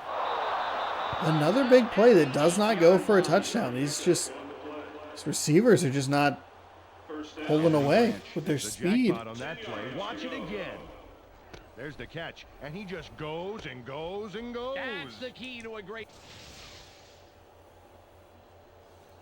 I'm sorry. I can't. The Redskins have a We're wasting all of our time. on that last play. 63-yard pass play, and he can't get the touchdown. After the nice pickup last play, Fiedler fades back. Touchdown. So that's a touchdown. We're mashing the X button here, trying to get through it. They'll probably try to go for the onside kick, but hopefully we can just kind of zip, zop, zoop right through it.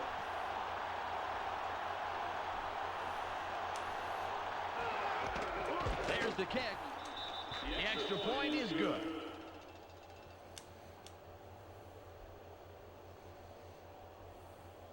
The Redskins. It's a lot of cinematic cinema. We really want this to be a broadcast style presentation, and it's like I'm just mashing the X button. Please, just get through it. Sets up for the onside kick. It's off. Oh my gosh, they fumbled it. Oh my gosh, Washington has the ball again. By this special team squad. Well, They kicked it right to him. 3, but they have the smallest of small margins to win. They will need to score very quickly, however. Video game, what are you doing? Do you not like that I pushed X a bunch? Somebody on Washington had that ball, or excuse me, on Chicago, had that ball. And okay, there's their third and final timeout. That's their final one. They dump it off over the middle and complete the pass for a nice gain. Second and less than a yard.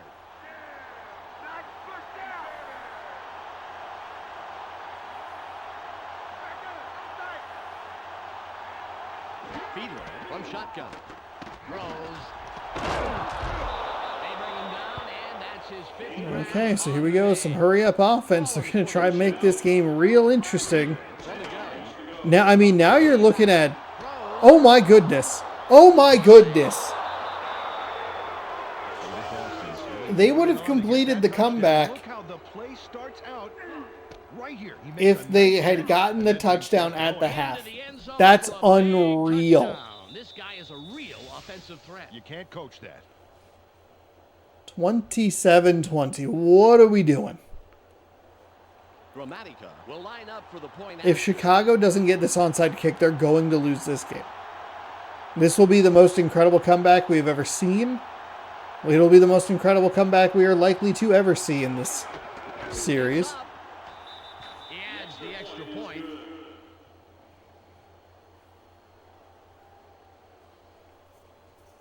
The Redskins cut into the lead, and the game can go anywhere from here.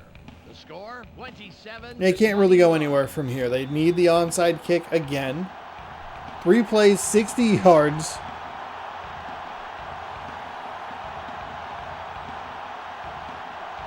Gramatica will attempt the onside kick here.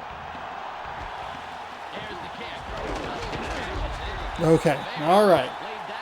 Chicago gave up 14 points in a very short amount of time. Try it, Dan, but they couldn't get the onside kick. Let's watch it. It was right to them last time, too. I don't know exactly who got it. 85, maybe? It was a very weird previous onside kick. Right to them. Got their hands on the ball, and it looked like that was going to be the end of the game, but they got hit and fumbled.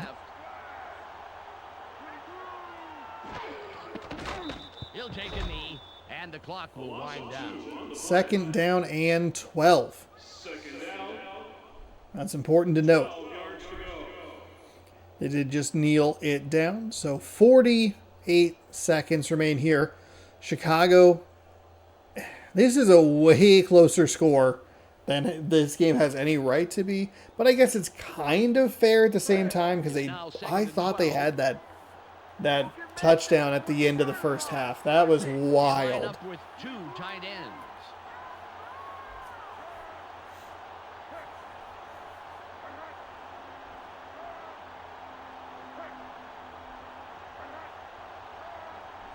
The final seconds will tick off of this one. He'll take a knee, and the clock And that'll do it. Chicago will be taking on St. Louis to represent the NFC in the Super Bowl. Cleveland will take on the Indianapolis Colts. Both 1 seeds survive, as far as I can tell. Yeah. What a weird game. Very weird game. Chicago over Washington, 27-21, your final. Michelle Westfall and myself, Dan Stevens.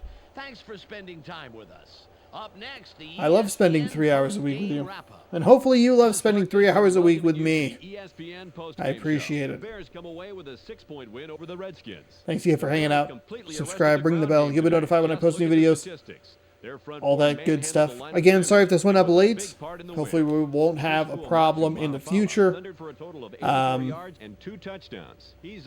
Yeah, there's your guy. I mean, I like it. The first name's Chris. Mafa'ala. Famatu. Mafa'ala. Chris. All right, let's take a look at that schedule. Browns took care of the Jets 17-7. Colts over the Jaguars 14-7. Rams beat up on the Falcons 17-3. And then probably the best and weirdest game of the day, Chicago knocks out Washington 27-21. That sets up Colts, Browns, Rams, Bears, AFC, then the NFC. You'll have the Super Bowl, and then we'll be checking out the Pro Bowl.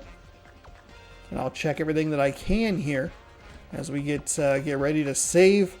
And I will go ahead and just save over the regular one because this will all work out just fine. Hey, I would like to thank you again for watching this video. I appreciate it. Again, I do apologize if it went up a little bit late today. I think I'll hopefully be able to get up in the morning and get it set so that it'll try to go live around 7, but I don't know how long it takes to process very large files. So if it went up a little bit late, OBS crashed.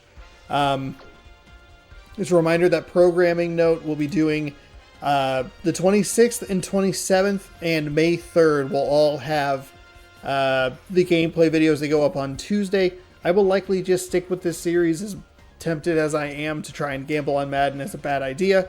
We'll be inside NFL Fever 2004, so we will be back on the Xbox, which will be kind of nice. And that'll do it for me here. You can subscribe right over here. You can watch more football right here. You can check out some baseball up there. I'll be back later tonight with Game 1 against the Texas Rangers right here on youtube.com/SeannosaurusRex. Check out the streams on Twitch. I appreciate you watching. Good night and good sports, or good day and good sports. See you next week.